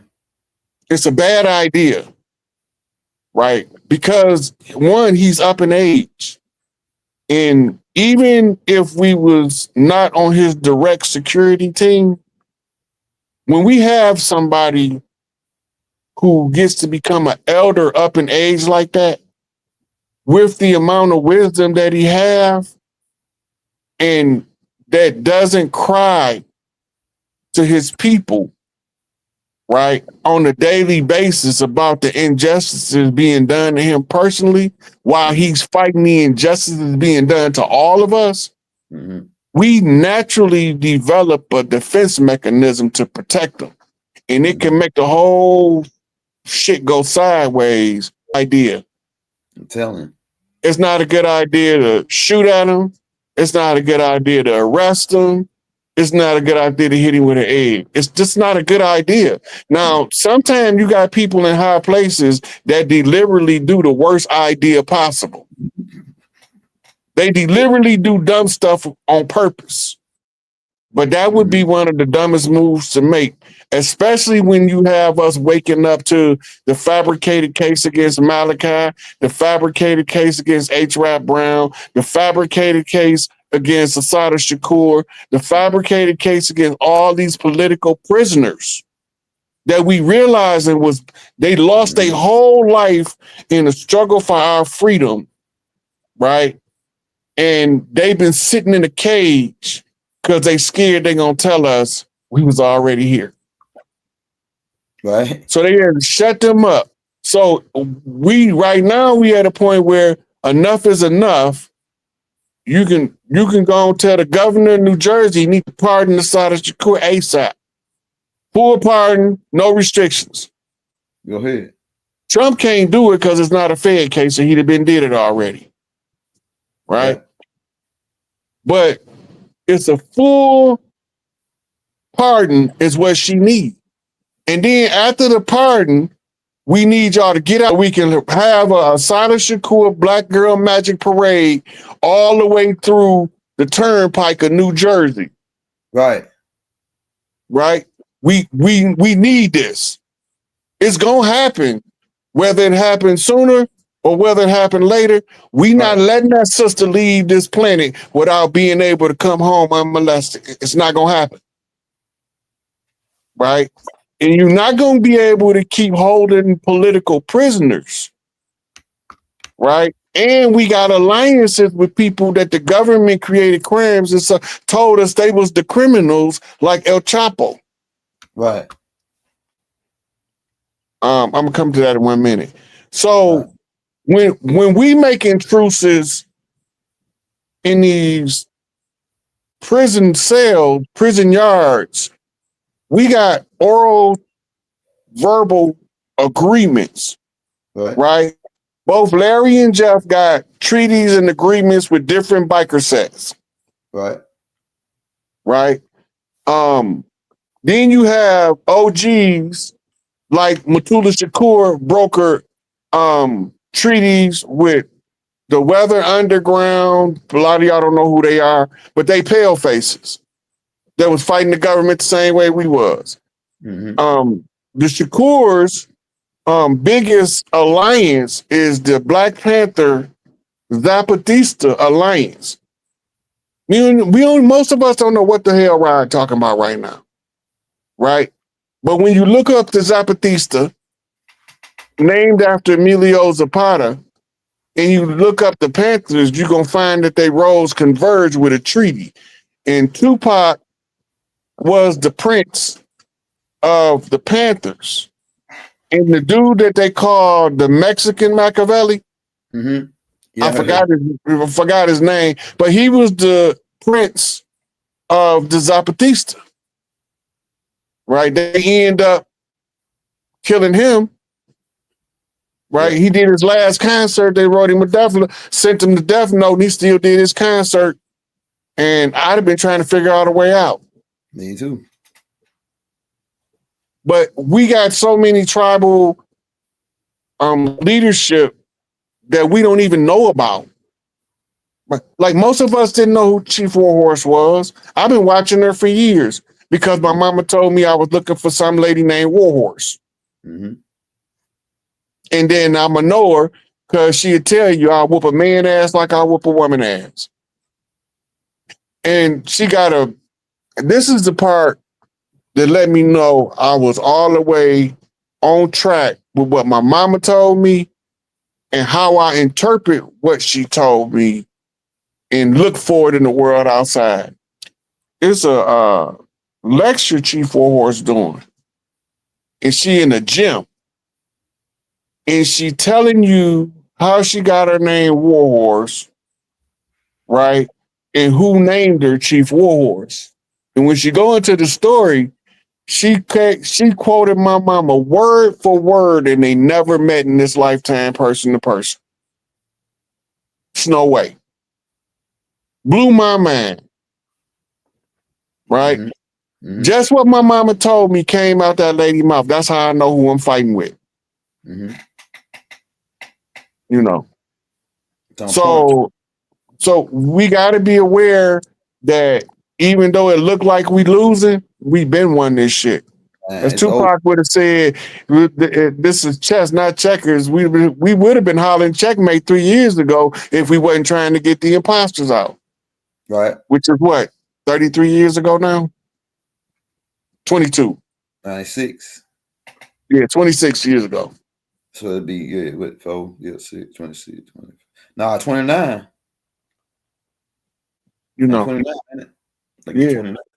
Yeah. But anyway, if we don't figure out the part that they look like us, but they ain't us, right? Right. Shame on us. Trying to run the game on us. And look, ODB was so potent that the rest of the Wu-Tang was scared of what's going to come out of his mouth next. But ODB played the Crazy Horse character so well. The only person as good as him that I've seen is 607 Up. 607 Up can ride that war horse energy. I mean, that Crazy Horse energy and tell you the whole rundown, everything you need to know. Keep thinking he crazy if you want to. I can see it. And I never met him personally. I just seen him, listen to what he's saying, and I'm reading the energy, and I'm like, oh yeah, I know what he talking about. I know what he on. Yeah. So I know why. Wait. I thought you was finished. Diamond Life say, ask Rod about the Jinn. So in Islamic tradition, the Jinn is supposed to be made of a smokeless, gasless fire, and that they can be used in sorcery as agents of conjure, and they supposed to be your Islamic equivalent to the devil, demons. Yeah. Okay. Now, that being said, that's all a bunch of crock of BS. All Jinn is namesake. That's it. It's a namesake of a person that has a right to a certain bloodline's wealth.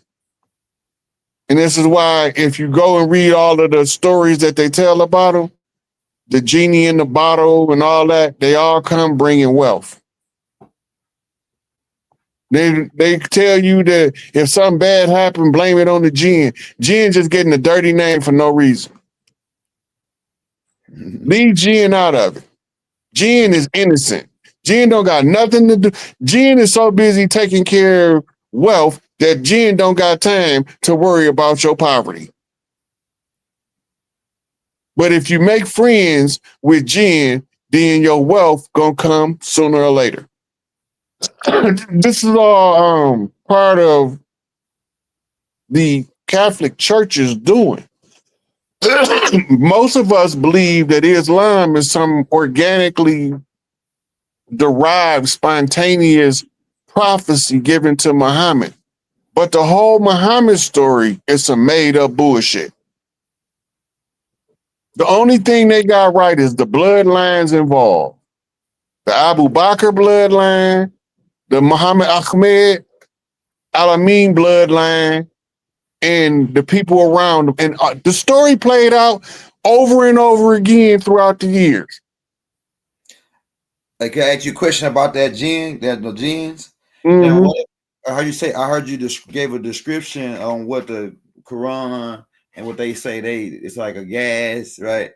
Now, what if it's a scientific side to it where that Jinn or that gas is bad gas or some kind of bacteria or something that get in your body and be like an adversity or cause adversity. Now the only question that would arise from that point was, did they discover the gas and then name it Jinn?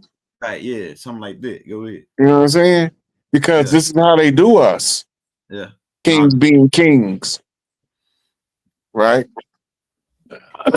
But the naming stuff after the fact and the lapse of time between when they renamed it and when you first discover it can be significant enough to confuse how you perceive it now.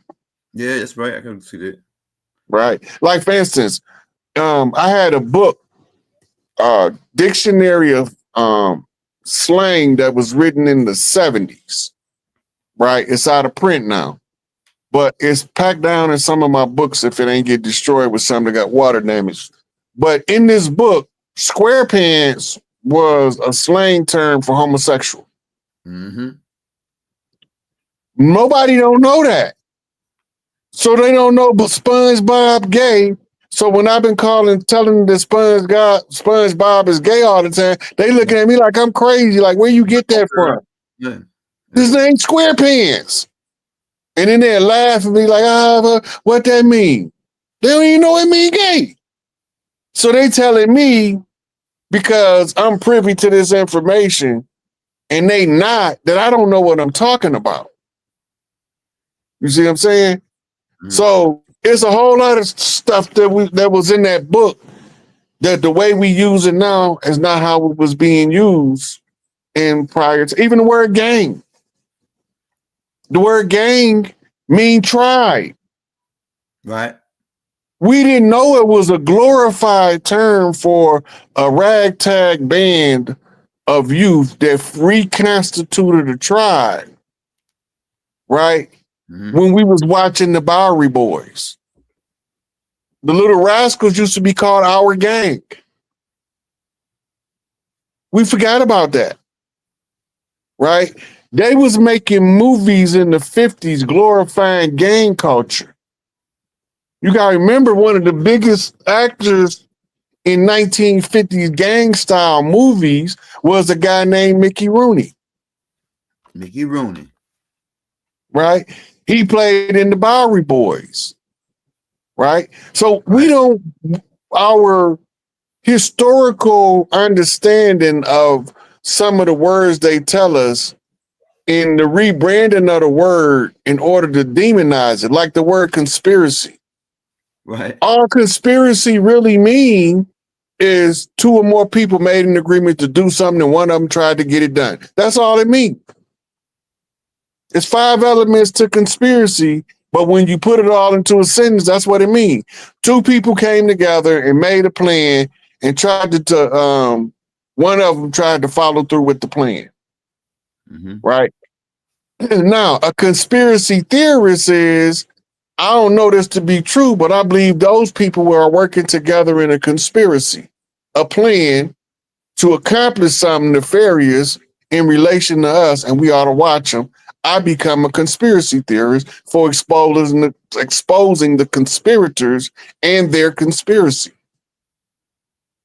And then they made it sound like the word conspiracy theory mean the mentally unstable quackpot, like they did Manson. They treated Manson, just yourself, why? He the first whistleblower on record. This is the reason they wanted to shut him up.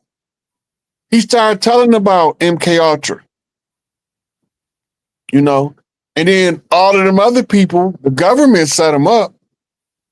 It is what it is. Somebody asked Atlan. What's your perspective on Atlan's Atlas? Do it say Atlas? My name glass. Atlas is another name for map. And there's also the Greek god Atlas, who's supposed to be holding the world on his shoulder. I don't really know what he's asking, so I don't really know how to answer the question. What is Atlas?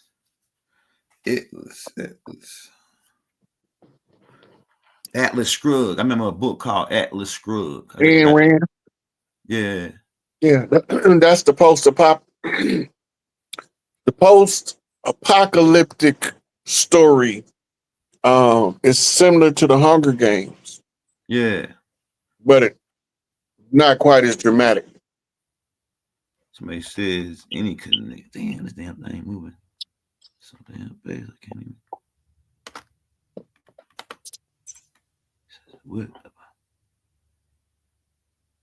They ain't just under the ice no more. They're coming up. They fully functional down there. They don't just live. They was under the ice for a while, and they was able to telepathically tell scientists how to throw them out where they don't die. And it worked. The Bashinga tribe. They try to tell us that they brought them from Africa and turned them loose in Antarctica. They'd be dead in a day. If that's what they did, they'd be dead in a day. You're not finna take some people straight from Africa to cold ass Antarctica, and they ain't gonna live a day. They're not gonna live a day. First of all, the ice terrain, they have to learn how to navigate it. Yeah. And these people do not walk around in no Eskimo gear. They walk around like the African tribes in Africa walk around out in the bush But with tribal dress on in Antarctica. Almost butter naked, like Bonnie Mac, butter naked, but naked. It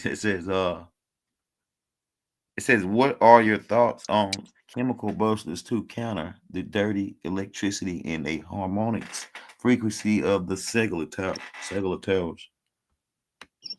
I haven't looked into that. I don't know nothing about it, but I do know the chem busters is one of the names for the counter chemtrail spraying that they doing, and but for the dirty current electricity, I don't know if it have anything to do with that. Cell towers. Only thing you do to defend you from the cell towers is diodes. For those who want to know more about the diode, look up the Meta Institute in Chicago, founded by what's the other name?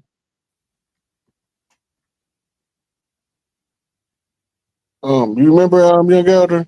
Say it again. The Institute of what? The Meta Institute. It was founded by Dr. Delbert Blair. Yeah, that's right. Dr. Delbert Blair. But they was the first ones making diodes to neutralize the radioactive output of microwaves and telephones and stuff like that. They the originators of the technology, just so y'all know. So they thinking that the diodes and for cleaning up those dirty currents came from somebody else. Somebody else made them, but Dr. Delbert Blair was the first one to put the diodes out in the public market for us to be able to neutralize those currents. The cell phones, the radio towers, microwave ovens, stuff like that, all of those are dirty frequencies that's being used for the purposes that they're using them for. But they don't have to do that. They know how to clean it up. They just leave it dirty because they know the negative side effect, and they want to apply the negative side effect as well as the function of the device. Women, I guess it's feminine versus masculine. So the 5-point star is called a pentagram. And it was originally the symbol of the woman, unless it's upside down. We go to the upside down another time. But the regular 5-point star is the symbol of the woman, also referred to as the star of Venus, for a reason. Venus is another name for Mother Mary, right? Okay. And another name for Lucifer, bright morning star, is Venus. Venus is the star that comes over the horizon right before the sun. And it sets right before the sun. And now, on the heels of Venus is Mercury, right? So, I'm not going to go into that right now because he asked this between a 5-point star and a 6-point star. Now, the 6-point star, also called a hexagram, the 6-point star originally was the symbol for man, right? And that the 5 and the 6 became different things to different cultures over time. In European culture, the 6-point star became the star Jupiter, which was originally an 8-point star. And the hexagram became the symbol for usage in certain European occult doctrines. Whereas on the other hand, the 5-point star, the star of Venus, represented the divine feminine. Over here, we would call the pentagon, and the pentagon is the war machine. So you see what they do. They took the divine feminine, Venus, and turned her into the war machine, the pentagon. So the difference in the two is fundamental in its usage. That's drastically different, one masculine, one feminine. But they've both been used to do the dark arts by inverting them in the case of the 5-point star and interlocking it in the case of the 6-point star, which is two different things. The 6-point star was the representation of the divine masculine as a pyramid rising up and the pyramid coming down, forming one star of light is what it's called, or Metatron's cube. It's not Metatron's cube until it starts spinning, which puts the circle around it. Then it's called Macabre, activated.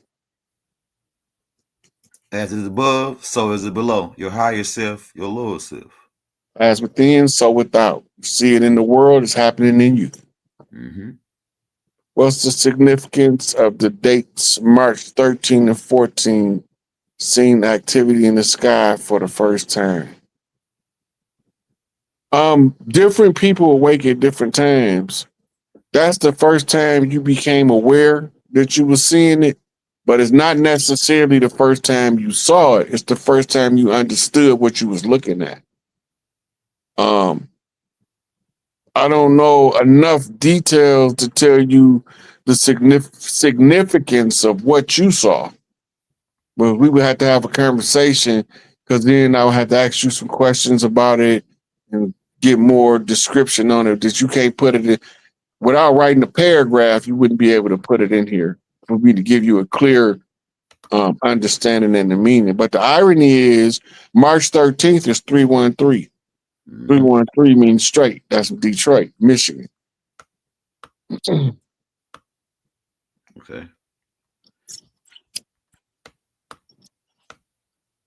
Hey, Raw, I got a question for you while you're waiting on somebody else to drop one. Hey, Raw, so how long you think they got on the green dollar? Because I mean, I know they ain't. I don't think they print no more. They don't got no strategic middle contracts no more. So how long you think we got? What should we do with the dollar, like the physical dollar? Because I think that it's gonna be worth nothing in a certain amount of time. It could be any time from. Okay, so when we talk about the dollar, it's going to crash. I mean, it's going to lose all value, right? But when it loses all value, the bank's going to be closed. When our system come back online with the gold-backed currency, we're going to do what's called a currency buyback. They've done it before. Well, all of the people with that old money, it ain't no more good, bring it in. And the difference this time is, back then they would give you penny on the dollars for it. Now you're gonna get dollar value plus plus some kind of interest based on how you present it. It's gonna automatically be done in the banks digitally. If your money in the bank, but remember, when the banks crash, they're gonna close, right? But then when they open back up, we're gonna be on a whole new economic system backed by gold and silver reserves, and then the notes, the new notes, is gonna be different, redesigned. They already doing them in some states already, and you can see that it's tied to the feminine because they have women figures as the main human figure on the gold note. You know, Orisha Stone, he got some of them, And I'm probably gonna do is have them send me some pictures to share in the post on Instagram so y'all can see what I'm talking about. But the new current gold currency is tied to the divine feminine. Now, when the new currency come online, all of that old currency is going to be stripped from the system through the buyback program. Once it's happened, some people are going to withhold some for collector's items. The collector item, if it's already collectible, it's going to drive the price up. So if you got one of them pennies that was worth like $5,000, it can go as high as millions when the new system come in. Wow. Because the backdrop has been so refined, and then it's never going to be no more found once we get rid of these or get them all cataloged. Right? So they got quarters made out of real silver in circulation. If you find one of them, keep it. Dimes, nickels, all of the ones that look silver, there's actually a silver version of it. 50-cent But piece. but they put into the circulation, and the reason why they do that is to create a collectible. And by it going through being used in the society, and then somebody discover, oh, this is real silver. That one then becomes even more valuable to the person who found it, because all of the people that touched it before him has put the wear and tear on it to let you know that it was used in day-to-day currency activity. It's the same with some pennies are pure copper with no alloy, but they only put so many of them in the circulation every year. And that's to make them become collectors. Then you have the ones that become collectors because of a misprint. They printed 50,000 pennies, 1949 D, and the D looked like a C. Right? That wouldn't have value based on the defect. But whatever the value is before the change in currency, it's going to multiply it if you a collector. Oh, somebody said who coming up with this new system that you're talking about? I think it's already really in play already, because they doing it down where I'm at now already. They already changed it over to gold.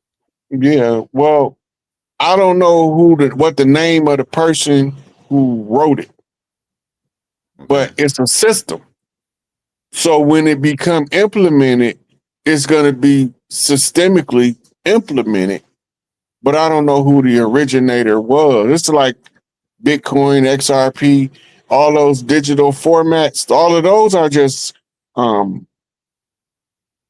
like gateways to use your money, right? The actual wealth itself, you'll be able to liquidate all your digital currency for actual gold. That's the equivalent value of what you have if you need it or want it. You don't have to just have digital currency. And there's also going to be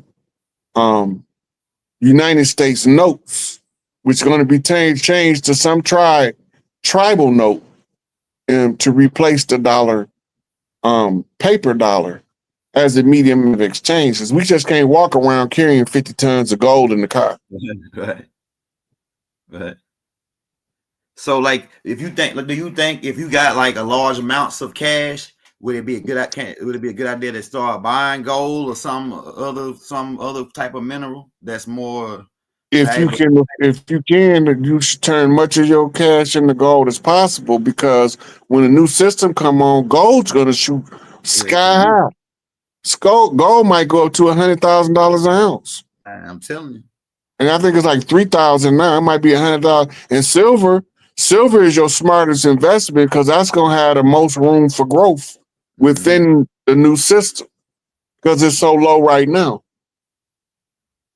Somebody talked about the quantum financial system. We talked about that. QFS. Yeah. I think they already partially enacted it already with the credit card systems. That's part of The that. credit is gonna be done with. Yeah. I'm talking about like not just I mean, like the electronic money. That's what I meant to say. I know what you're talking about. Digital currency. Yeah. But when you mention the word credit, I just had to let it be known that there will be no you need a loan to buy a house. Yeah. You're gonna have the money on hand to buy the house, but when we get done dividing it, people not gonna have to pay for three things: food, clothing, and shelter. Is the only thing you're not gonna have to pay for, right? And the government, which is Big Momma Bank, is gonna pay for your water filtration systems and stuff. But what's really finna be the big crimes? Like now, the crimes is robbery and murder, right? That's not gonna be the crime. People. You ain't gonna have no reason to rob nobody because everybody gonna be financially stable or closely affiliated with somebody stable enough to help them. But most of the people gonna have wealth.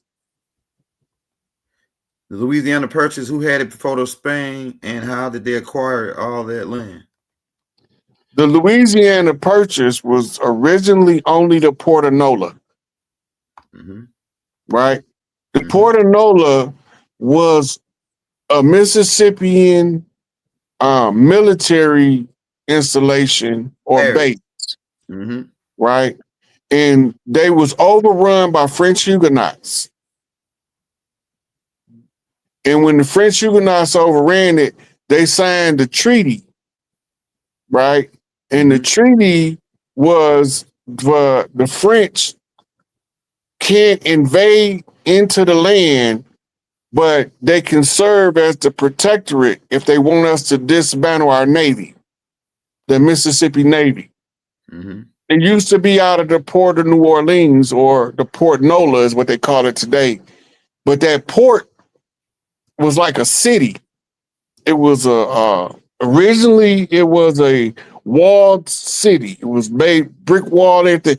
But the French won a battle there. And in the ceasefire of the battle, they signed the protectorate agreement to protect the tribes and all of the land that was controlled under the Louisiana Purchase. Now, when Toussaint defeated the French in Haiti, and the Ottawa Chief Pontiac defeated the French at Rouge River, Bloody River Run. They were out of it and they can't come back as the controlling antagonist because they only get 3 chances. And if you lose twice, you out of the war. Right. So when they was leaving, so they don't leave empty-handed, they sold the protectorate right of the Louisiana Territory, and they sold the Port of New Orleans to the English, who were called colonizers at the time. And this is why all of the land between Appalachian and Rockies was never supposed to be invaded, but they used the protectorate right of the Louisiana Purchase along with the survey results of Lewis and Clark's expedition in order to declare the land as vacant and open for squatters' rights and salvage rights. Yep. Based on the code, the old code, black codes, where they can rewrite us to turn us to black codes. The old code, 1717 codes. Now you gotta remember that wherever the non-treaty tribes exist, they classify it as no people are there because we won't do business with them and we won't sign treaties with them. So they just called it open land. Yeah.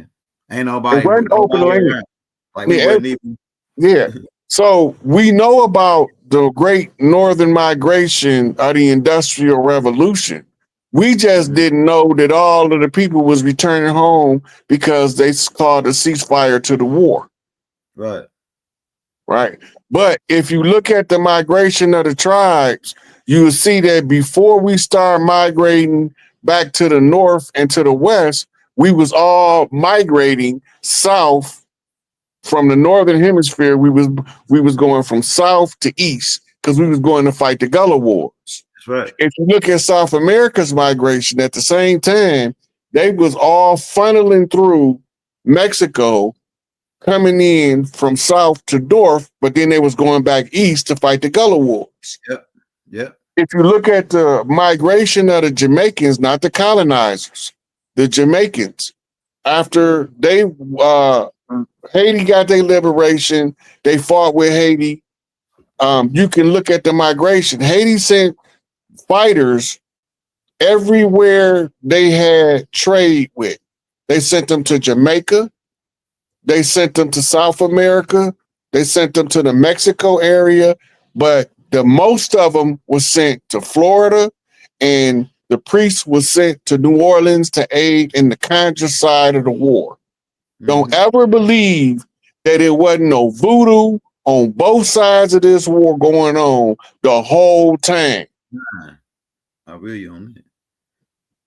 And that's what the Spanish Inquisition was about: burn them all at the stake because they want to stop us from practicing our tradition on the land. Well, not the Spanish Inquisition. No, you're talking about the witch hunts. Yeah, the Spanish Inquisition is when they kicked the Moors out of Europe. Yeah, like no, listen to what I'm saying. It starts with it because they couldn't have got over here unless they got over through the 1492 thing. They got Christopher Columbus couldn't even come over here without that happening. Without that Spanish Inquisition, without that Queen Isabella overthrowing Granada, getting them flag rights so they can false flag over here and get Columbus, they couldn't even come over here before then because the Berber Moors were kidnapping all of them. If you want a Muslim, you were free booty to them. Well, I would love to get this sister up here, Juicy's tribe. I'd love to get her up here to tell me about this dream so I could interpret it for her. Yeah, she said, what does reincarnation in my dream mean? Definitely you connected. It definitely means you connected to her. I don't have enough about your dream to give you an accurate depiction, but anytime Offset Isis come to you in your dreams, that's the same as dreaming about God sitting in your house. The image of God they give us, the power and all that, that's the same thing to us as it is to them talking about they patriarchal deities. Hey, y'all be on Black Magic tomorrow, y'all, at 9 o'clock. So come check me out on Black Magic channel tomorrow. We're gonna be live on Black Tell Brother Rich, don't forget my cigars. Yeah, Brother Rich. And I'm gonna tell you, look, the presentation that I'm doing tomorrow over there, I got AI to make all my pictures. And when I tell you I'm gonna crack heads, twist caps back, I'm telling you, man, you ain't like the stuff I'm about to drop. Look, man, I saved it just for Black. I say that this stuff I'm about to put out, I saved it just to do it on Black channel. I'm for the crack twist. Hey, somebody sent me a phase 1 video. You was in the background. I was like, look at that. Yeah, me and FaZe, matter of fact, that same video, that's the video we was doing the little baby thing. Look, me and FaZe was over in little baby hood doing that video. And them boys pulled up on us while we was out there. You know what I'm saying? Look, like then we say, oh yeah, we got to get up out of here. But I was scrapped though. Ask FaZe, I'm always scrapped. But you know, them are people, so all you got to do is know how to give them their respect, and they normally don't. Yeah, we did really. Yeah, we did. It was all good. It was all good. Tell FaZe, Rod Hayes said, keep doing what you're doing, brother. You know, he probably listening now. He a little zealous, but we need FaZe to keep being FaZe. That's right. We don't need him to be nobody else. We don't need him to cater to nobody. We need him to keep being how he is, the way he is, and keep fighting how he fight, and he gonna be all right. Good Pop's gonna take care of him. Gonna make sure he taken care of. Soon as he touch down, because he gonna touch down. Yeah, that's right. The bro doing this thing. I'm telling you, he doing this thing. This is like saying is music catalog crazy though, man. I'm telling you. Go check out Phase One music catalog, yo.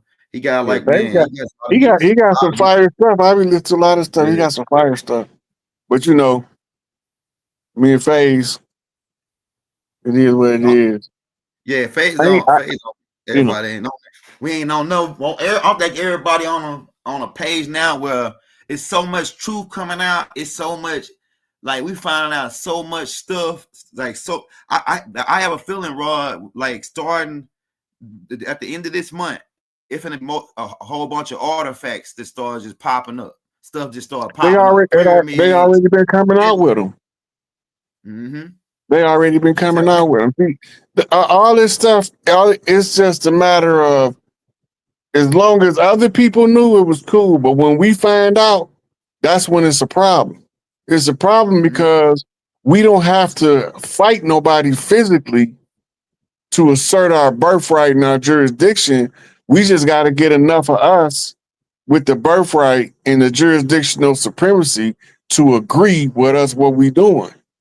And the hard part is the warring tribe energy is always there, but the warring tribes that we were didn't war with each other the way that the colonizer put us to war against each other. Our warring tribe was the debate scene, what Sanetter do. You know, the dying king of the conscious community. Yeah, that's exactly who he is. You know what I mean? That's one form of warring tribes. Drink champs is another form. You know, where the chief want the other chief to tell all the business, so he sit with his crew of drinkers and start drinking alcohol till you spill the beans. Right? Then you had your chiefs that be chiefing with the peace pipe. Right? All of those are different tools of warfare for the tribes. We didn't need to shoot each other to death because we knew how to run that fade. Another form of warfare was running that fade. You think you the chief? Let's see if you can knock like the chief. Come on. And when the chief get up in age, he always got a champion that'll fight on his behalf. Let's go all the way back to our history, far back as you want to go. You can take it back 10 years, 1,000 years, 1,000,000 years. We always had somebody that'll run that fade in order to, you know, if we can't figure it out and sort it out with the Sanetter group, we can't sort it out with the Nori group, and we can't sort it out with the peace pipe chiefs. And we got it. Okay, well now ain't nothing left. Because now it's not a matter of do it make sense or not. It's bravado now. When it gets to bravado, you gonna knock it out, man. But we gonna find out. You know what I'm saying? I'm not gonna be out here speaking on your business. I don't got nothing to do with me. So what you speaking on mine for? Keep my name out your mouth. Next time I catch you, I'm gonna put something in it. Right?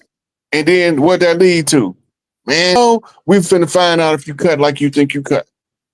Man, my stepdaddy, man, the way he taught us, he was a crew. Like he used to say, man, somebody like when you get into it with somebody and they talking, don't talk. When they start talking, he said, while they talking, just slap them in their mouth, right in the mouth. Just slap them hard as you can, right in his damn mouth.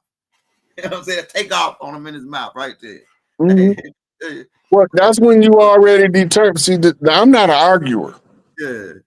Right? Because if we gonna argue, that means we gonna eventually fight. Yeah. And I'm a fighter. Yeah. So why wait for you to get all this arguing back and forth out if we gonna fight? Let's just get to it. Yeah, it's gonna hit him right. Right. Now I'm getting old. My little young guy in Detroit keep calling me every week talking about no, they didn't, because if they did, even if I lose, they gonna remember it. Even if I lose, they gonna remember it. But the whole point about it is now I'm getting up in age. I got to start finding me a champion. I can't get Mike. He's up in age like me. So I gotta give me a young thoroughbred and train him how to fight.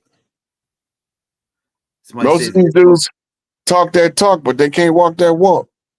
Somebody said it's Islam I want to mean Islam the religion, because Islam civics is what we always had over here for thousands of years, but Islam the religion, heck no. Nah. It's certain parts of Islam the religion that's being used that's part of Islam civics, so it might appear, oh yeah, well that's right, you know. Hey, Like look, that question right here, that nature. Huh? This question right here. Yeah. Now, this has come with being with maturity, because really, what it sounds like to me is Alice in Wonderland good to teach to little kids in delusion?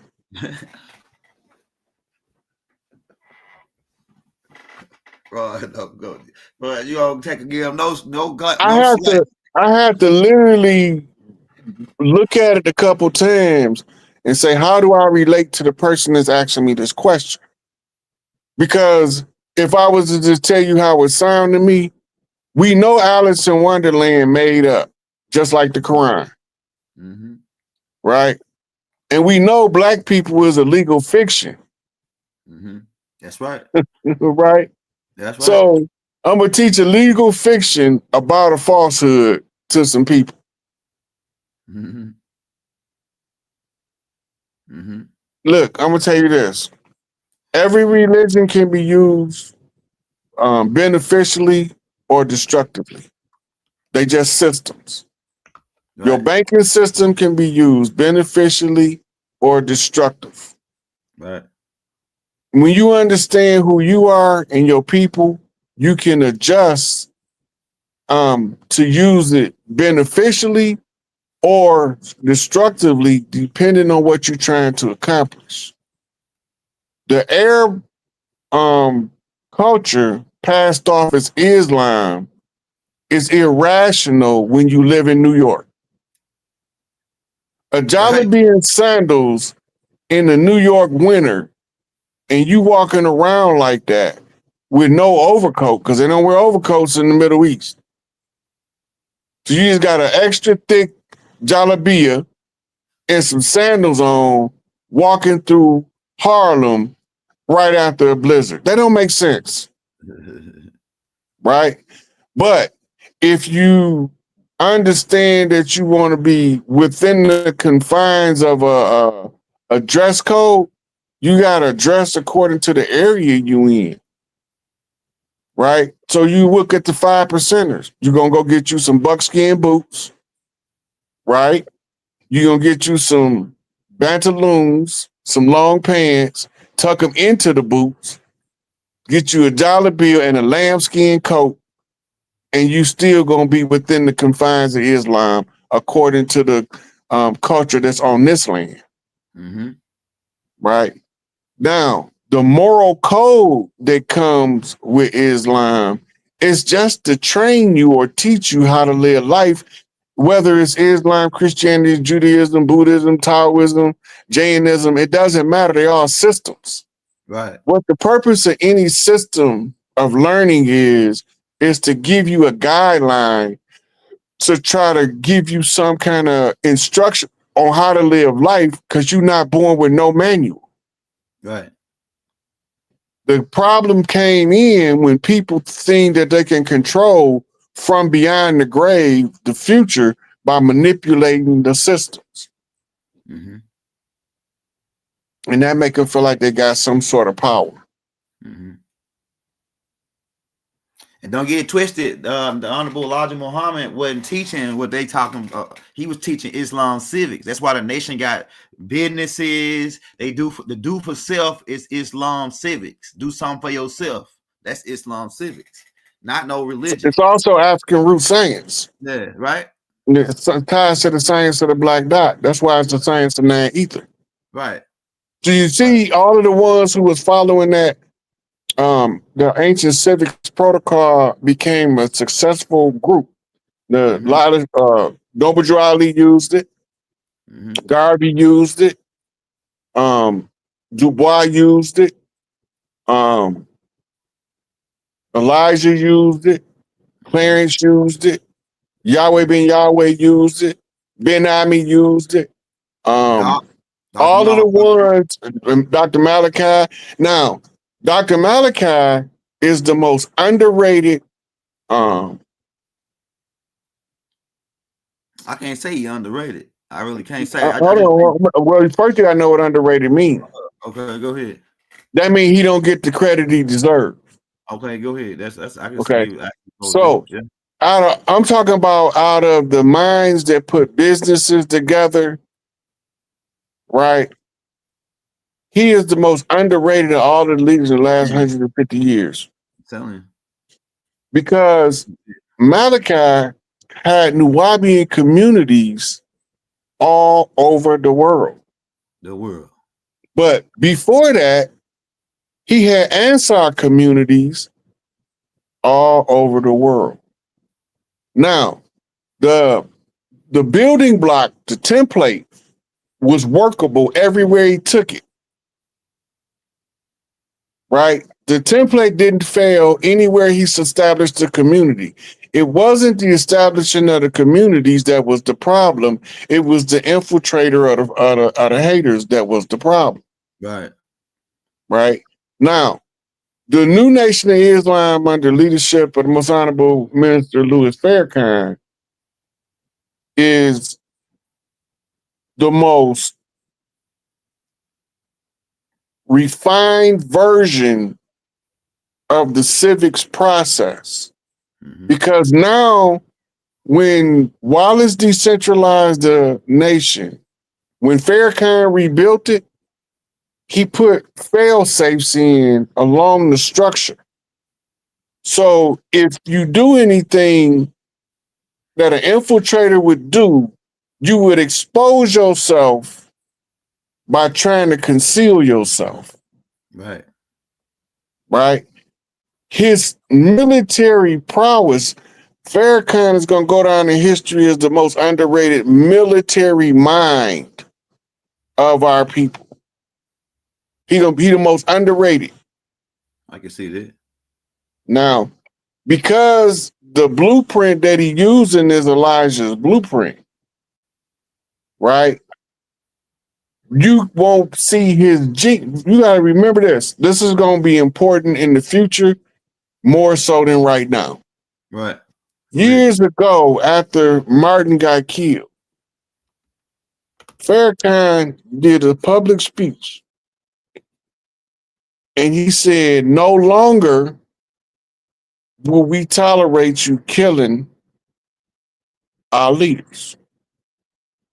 You won't get another chance to have another Martin or Malcolm. We will no longer produce martyrs for your treachery. That means, for those who don't know, translate that into layman's terms. We have a system now in place that when we see a leader is in danger, we can secure him and make him be more effective off the chessboard, out the spotlight, right? That's going to come in later as a major, major point of understanding in the military development of a system to prevent them from killing the great man. Why would you kill it when you can pull it back and still use it? Now, it takes you to Machiavelli. What's the purpose of feigning your death according to Machiavelli? In order to confuse the strategy of your enemy. Right? He's strategizing, but you're not part of the equation because you are presumed to be deceased. Right. So they don't have you in calculation. Instead, they're using your lieutenant that look like he your successor as the focal point of their strategy. That's a bad strategy on their part, but it's a genius defense mechanism on our part. Right? So when you realize what he said, and then you discover what you're about to discover, it's going to change the whole outlook on everything you ever seen in your life. Everybody that you think gone ain't gone, and a lot of people you think still here been gone. Let that sink in. It cut both ways. It cut both ways. If they can give us imposters passed off as the real people and we don't recognize when they switch Dave Chappelle or Jamie Foxx out, Right. then then they not gonna recognize when we pull a piece off the board. And then when the game over and we won, and you see the big flipper, young Dolph, with blood in his eye, feeling like the Soledad brother, right? And you realize that, wait a minute, I thought they murdered him. Or as it say in the book of Burners, they thought they slew him, but they slayed him not. Go ahead. For it was made to appear as if they had slain him. Go ahead. But for assuredly, they did not slay him. Where you get that from? Males of Dawn faked his death about 7 times. Until the last time, then it wasn't no way that you can fake that because it was pretty obvious. But, it's part of strategy, going back to the beginning of the video, bringing us full circle. All warfare is based on deception. Right. Right? And Machiavelli tell you that if you intend to deceive your enemy, you got to be doubly proficient in deceiving your allies and your friends. Because that's who gonna leak the story. That's who gonna tell on you. So if you don't deceive your friends and your allies, then you won't be able to keep your death a secret. It's all in warfare, right? And all is fair in love and war. And some of us love war, and some of us war for love. But at the end of the day, the war is over, but the love endures. We fight against each other until we realize we're on the same team. Then we straighten up and we go out and try to help others. But now we got more understanding on how to deal with the complexity of the problem to lift the most people up. Right? Mentally, spiritually, intellectually, by making complex physics simpler by putting it in a conceptual physics format, like a story. And then you'll find out that all of the stories that you call childhood stories was based on mathematics of purpose. In other words, a calculated purpose is the purpose of the story. In order to cause a certain effect, you must first lay a certain foundation. Right? So you teach certain stuff, but you don't teach other stuff because it would interfere with the effect you desire. That's why they control your curriculum. Everybody needs to study from what's called an open curriculum. Because you're not going to learn math at the same pace you learn reading. You're not going to learn reading at the same pace that you learn basketball. An open curriculum allows for the later faculty to develop by exercising and focusing the functional faculty. Right? So you might go and sit into the math class, but you might not be doing math this semester. You might have to do your spelling homework in math class. But don't even focus on what they're saying because you're exposing your subconscious to the math while you're doing your spelling.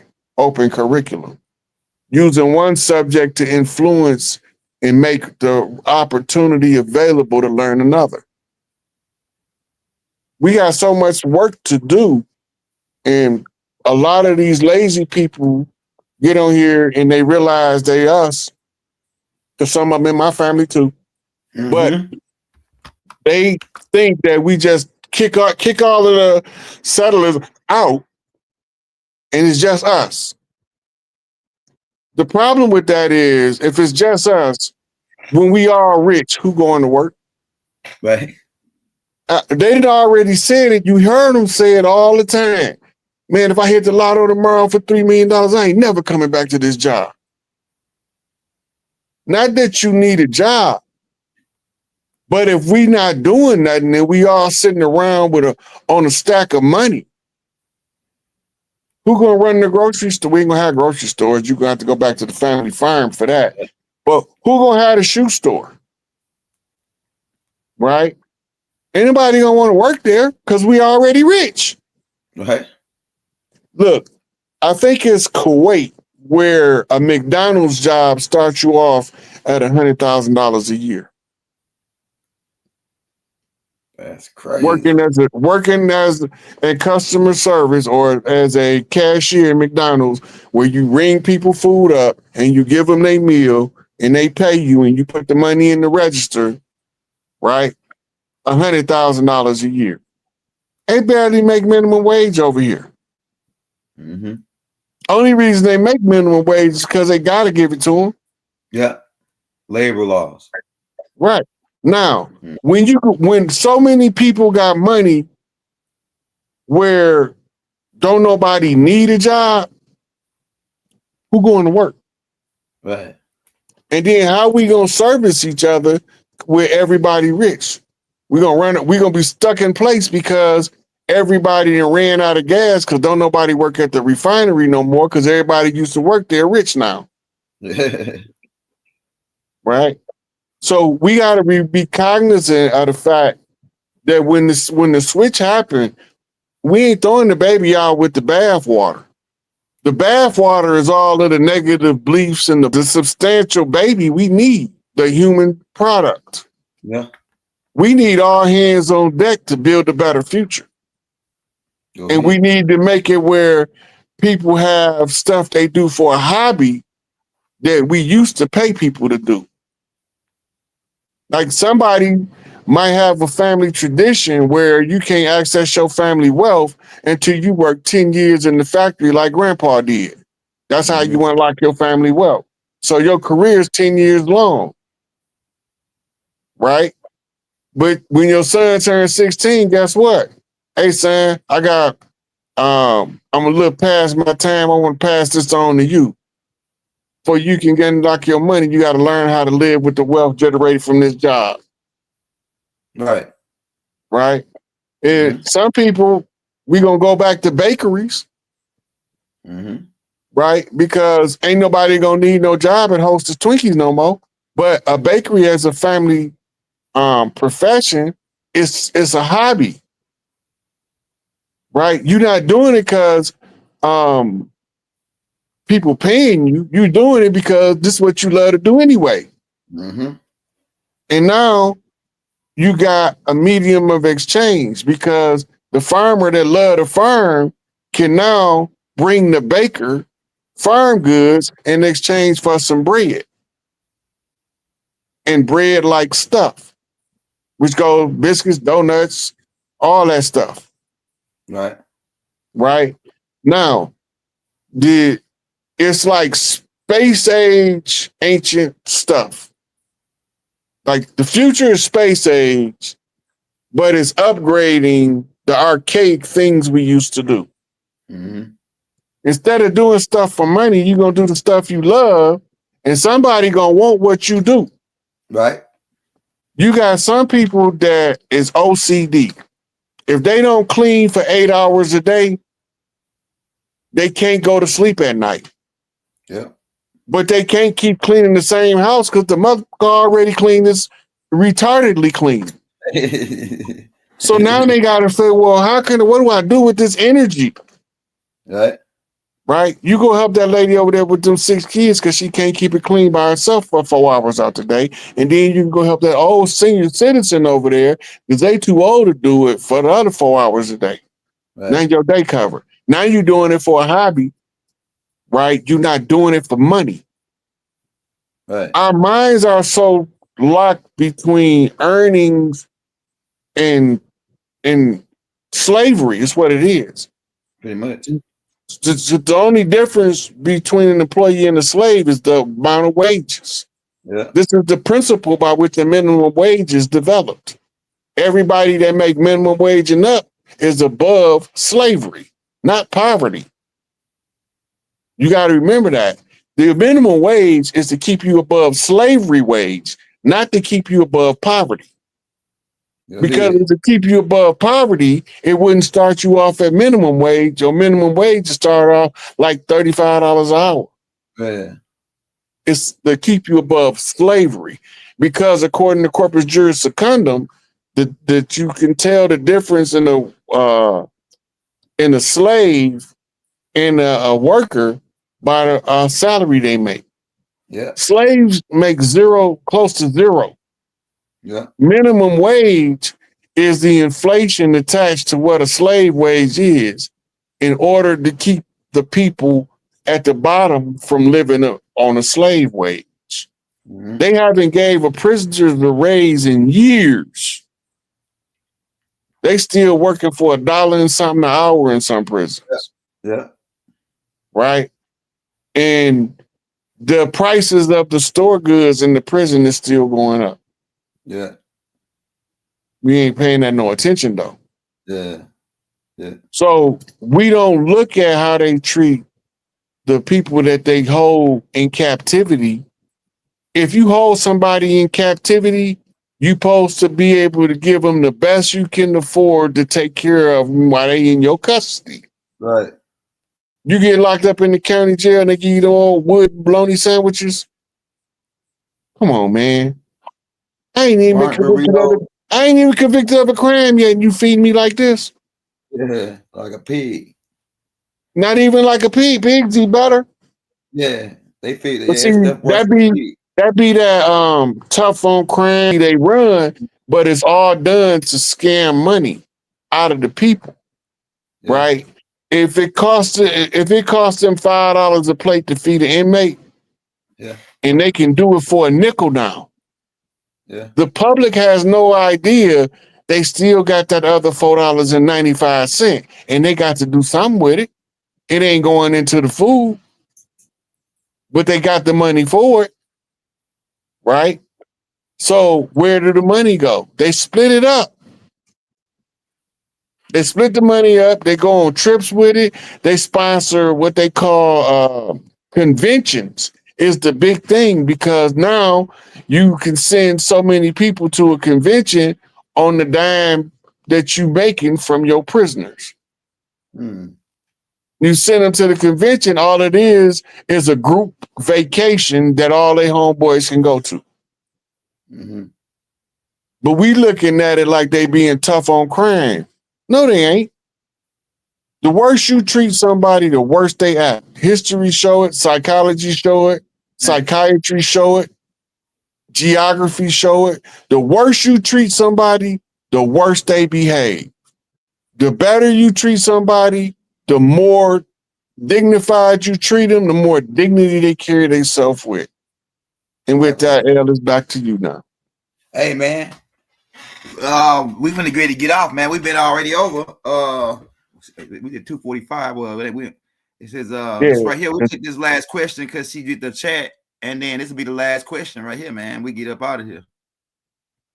Okay. Says, man,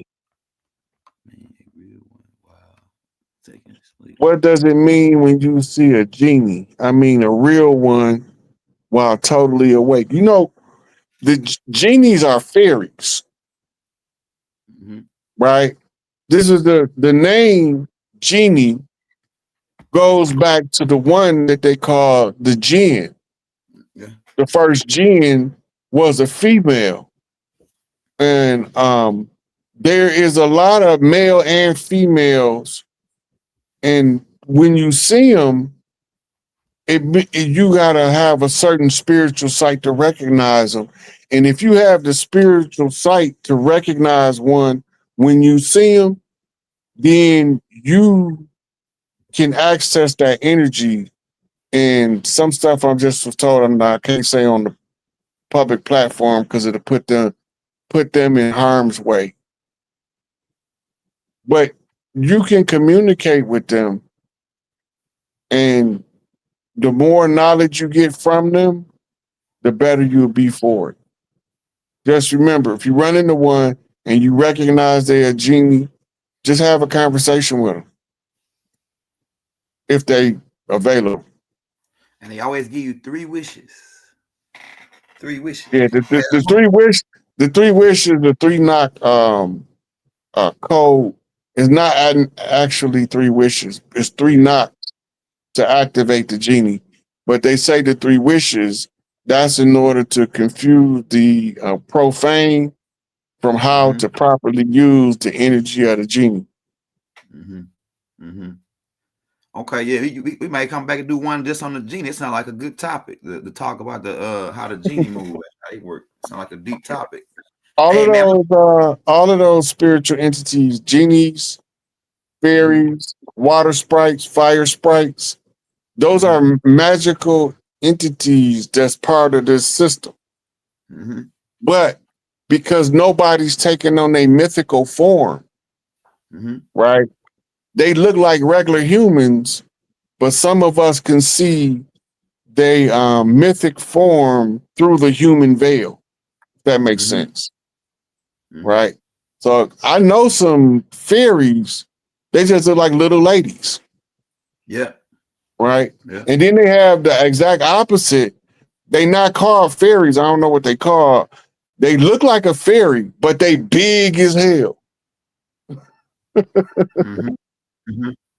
I know it just came to me. They talk about it in the Harry Potter movie. In one, I think it's the Sorcerer's Stone. I think that's the one that talk about it on now. Yeah, man. So yeah, peace and love. We about to get ready to get out of here, man. Like I say, tomorrow I'm gonna be on Black Magic Channel at 9 o'clock. The universe is based on 3. I already got like a whole slide presentation for that. That's gonna be crazy, right? Yeah. So yeah, Raw, we're gonna be back, y'all. And we thank y'all for coming and kicking it with us at Big Momma's house at the meeting at Big Momma's house, part 3. We got part 2 and a part 1, and then we're gonna come back with a part 4 later on whenever it's necessary. But usually the meeting at Big Momma's house is just us kicking it, just coming chopping it up on what we got going on now and just running it, based on what we got going. So, hey, y'all, we love you all. Free all our political prisoners. Free Dr. Malachi Z. York. Free Jeff Fort. Free H-Rap Brown. Free who else we got on that list? A whole bunch of them, man. So many. It's a whole bunch of them. Man, we can't name all these political prisoners. That's a whole show by itself, just going down every one of the political prisoners and telling you what they accused of doing and why they wanted them off the streets. Yep. Yeah, and we might do that because that'll be a good one. That might be the next one, Rod. I might need to put that together, get a list together. Man, I got the list. I got the list on COINTELPRO. It's on the COINTELPRO Wikipedia. The whole list, like half, at least, like 15 or 20 of them is mentioned in the COINTELPRO Wikipedia list. But you gotta remember this: the city had a larger dossier for individuals, like the Chicago FBI office. They was the ones who held the one for Chicago. I told you there's over 400 names on that one alone. Yeah, 500 names. Right. Yeah. But the federal they have like 10 in this state, 2 in that state. That's for federal COINTELPRO. But the city branch offices of the FBI that was working with the local police, they had their own list. Yeah, New York, Chicago, and LA. All right, y'all. One love, one heart. You know what I'm saying? Divine love to the divine mother around the universe, right? Because we man, hey, Rod, Dr. Hey, like I say, we call Rod Dr. Rod. That's one of his other names, Dr. Rod Hayes. You know what I'm saying? Hey, Dr. Rod, the Walker University. From them saying that he a doctor. Based on his research and knowledge, I say Raw is a doctor. Anybody else vote, say I in the chat. You know what I'm saying? I'm telling you. I told you they used to call me Dr. Rod, the Walker University. You the people's doctor. You the people's doctor. You know what I'm saying? You hear me, El? Huh? I said, I told you they used to call me Dr. Rod, the Walker University. Yeah. So, yeah, peace and love, man. We're going to see y'all later, y'all. Wadu, we out. Wadu. Never have it been made so clear.